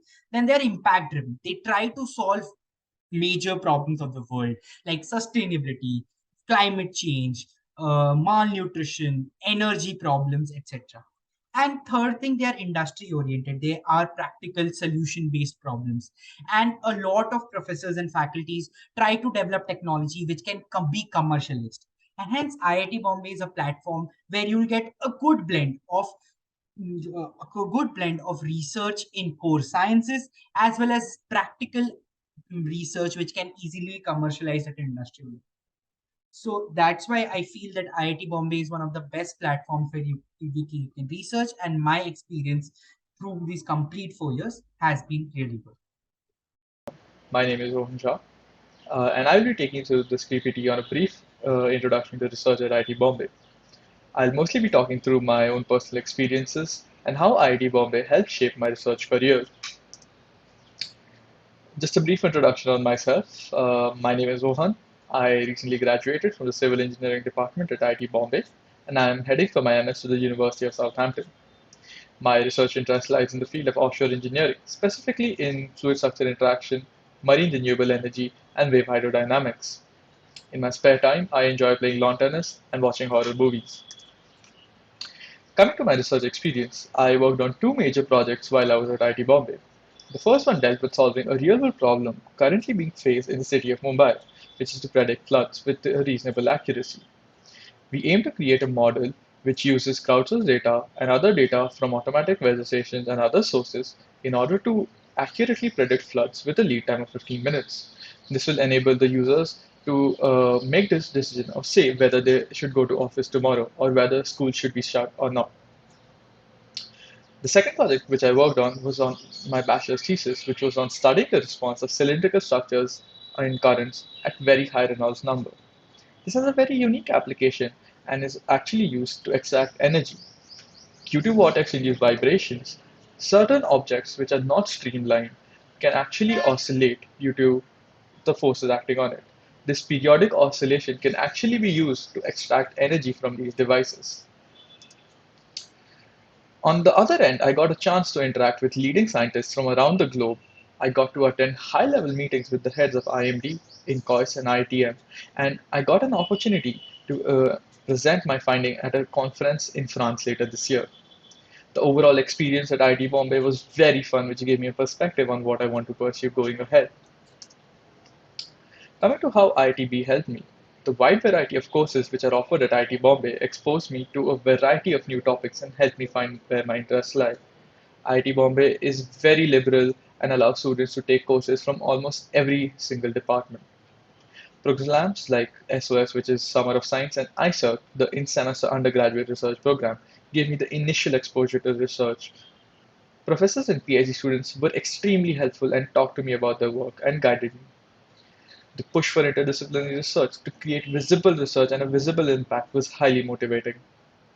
The ability to credit my research work as a B-Tech project or as a supervised learning project was a very welcome initiative. Additionally, IIT Bombay provided me with access to a world-class research facility with all the equipments needed. This slide shows the 50-meter long wave loop currently at IIT Bombay, which I used during my thesis and my course project, and which any student coming to IIT Bombay can use. Finally, I would like to give some closing remarks. I would say be open to everything. The opportunities at IIT Bombay are limitless, and there is definitely something for everyone. Explore new things, take initiatives, and put yourself out there. No one will come and ask you to do research. Speak to professors and seniors who are working in your field of interest. They would be more than happy to take some time out and guide you. It takes some time to identify where your interests lie. Don't worry, you will definitely figure it out. Finally, I would like to close by saying help will always be given at IITB to those who ask for it. All the best and thank you. Hi guys, my name is Ojas Jain. I am a second year undergraduate student from the Department of Mechanical Engineering at IIT Bombay. I'm soon to be third year. This is my contact address. You can reach out to me here if you want. Today we'll talk about some research opportunities at IIT Bombay. Research opportunities at IIT Bombay cater to the needs of the student community while keeping a broader vision in mind. The overall development of cutting edge technology inside our campus. Why research is very good here is because of three key reasons. Number one, it is very interdisciplinary. Students are encouraged to participate in different departments and research and explore their own interests. Secondly, we always focus on quality. Projects are facilitated through highly experienced faculty, and well-organized student research groups are always there to support the student throughout this journey. Additionally, each department has a department research coordinator, and this department research coordinator's sole responsibility is to make sure that the research process is very smooth for the students as well as the faculty. Lastly, any form of research that is being done on campus has a vision in mind and has a practical end goal. Majority of the research is aligned with this practical purpose and its implementation. Product making is also incentivized. So for example, if you come up with a product or a paper, you are incentivized to market it or publish that paper. Let's come to my own personal experiences with research. I've participated into research using the Summer Undergraduate Research program organized by the student research body by the name of NPower. Essentially, my team was working with ultra-fast laser optics. These are lasers which last for a very short span of time, and we built a device which was capable of measuring them. Conventional measurement instruments don't work here, so we used an optics-based approach. And upon using this approach, we were actually able to measure characteristics of these waves, and we were the only student team from India to do so. So no one else in India has done this, and these are some of the results from our labs. Secondly, there are also institute technical summer activities which last. So you have Summer of Science, you have Summer of Code, and other such research activities which go on, in which the students can participate and get an insight into how research is done here. Lastly, we also have student tech teams. So I'm currently part of a team which is involved in making autonomous drones, and a lot of independent student research is done here as well. So why IIT Bombay is the perfect place for your research needs? IIT Bombay has independent student bodies, and one such body is NPower. It is solely dedicated to promoting research inside the campus. It is a student-run body which promotes research inside the campus among the student community by organizing various such events. For example, one event they organize is known as ResCon, in which they call all students from across India to present their research and present some product that they have built in front of a panel of judges and give out cash prizes as well. Secondly, we have IIT Bombay Research Park. IIT Bombay Research Park acts essentially as a bridge between academia and industries, providing students with various opportunities, facilities, and resources to promote participation in research. Lastly, we have professor projects and industry partnerships. The ever enthusiastic faculty of IIT Bombay is always encouraging undergraduate students to undertake research projects. And we also have several industrial opportunities coming inside our campus as well from time to time. Lastly, I would just like to end with a simple quote: research is just a blind date with knowledge. So, to have this date, please join IIT Bombay, and I'm sure that your experience will be more than fruitful, and the student community here will help you out with your research needs. Thank you.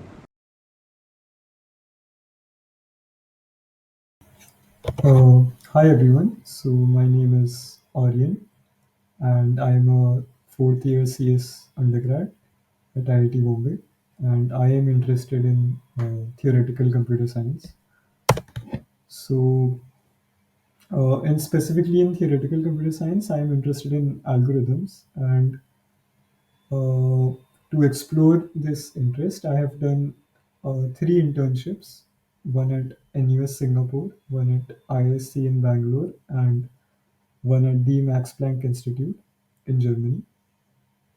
And these were the topics of the interns. And so, what are algorithms really? I'll try to give you guys a brief idea. So one of the applications of algorithms is Google Maps. So, what happens in Google Maps is that you put in two locations, point A and point B, on the globe, and the application tries to get you a shortest path between these 2 points. So they don't have a so just to make it clear, they don't have like a reference for a shortest path already stored somewhere for between every 2 points in the app. What they do is that they calculate the shortest path. I mean, what might happen is that some new road might be made or some road might have extra traffic. So they have to keep calculating the shortest path between 2 points. So how do you do that? So that's where algorithms come in, and they use graph algorithms for calculating the shortest path. But yeah, this is the kind of problems that this branch of computer science solves, and there are other applications as well. So this area is usually revolves around a lot around math and not too much on coding, like not on coding at all. So it's kind of like math, but not as deep as math, and focuses on solving real world problems. So yeah, cool. So IIT Bombay helped me a lot with research and with exploring this field. So so I plan to do a PhD in algorithms, maybe apply next year or a year after that. And with IIT Bombay, so there are R&D projects and bachelor's thesis, which are basically when you have a professor uh, advising you on how to do research, and you both work on a problem together for a semester or a year, and it actually counts towards your degree credits and your CPI, like if you want it to. And I also chose a lot of good electives and had a good peer group here, and got to know about a lot of different research directions. And I attended these talks on research IIT Bombay has. They have these first talks in which a researcher comes and presents his research for to everyone. So yeah, so that helped me a lot on deciding what I want to do. And some tips I would have to people who are interested in research is to focus on your coursework early on, like maybe in the first year definitely, and maybe second year also. and that's the most important thing till then. And one thing that's new in graduate school admissions, which is PhD admissions, is that you don't have like a single exam like the JEE for bachelor's admissions. Instead, they look at work throughout your couple of years here at IIT Bombay.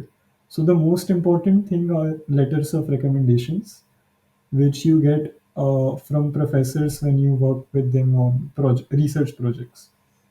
And I would say choose your electives carefully and like do what you want to do with those electives. And one thing that would really help is it. I mean, you can always talk to seniors here, and you can send out professors an email. And I've done that a couple of times, and they are usually really happy to talk about whatever you want to talk about in research. So that could help you get an idea of what you want to do. And if you guys want to reach out, my roll number is 200050002. So my email would be 200050002 at iitb.ac.in. So I would be happy to answer any further questions. Thank you, guys. Well, with that presentation from the currently enrolled students, we come to the end of this video. We very much hope that you have enjoyed having this glimpse of IIT Bombay ahead of time so that you can also gear up towards what you would like to do over here, what sorts of academics you would like to pursue, and what co-curriculars you would like to avail yourselves of. We also hope that you will join up with IIT Bombay, and we wish you all the very best in all your endeavors from here on. Bye for now.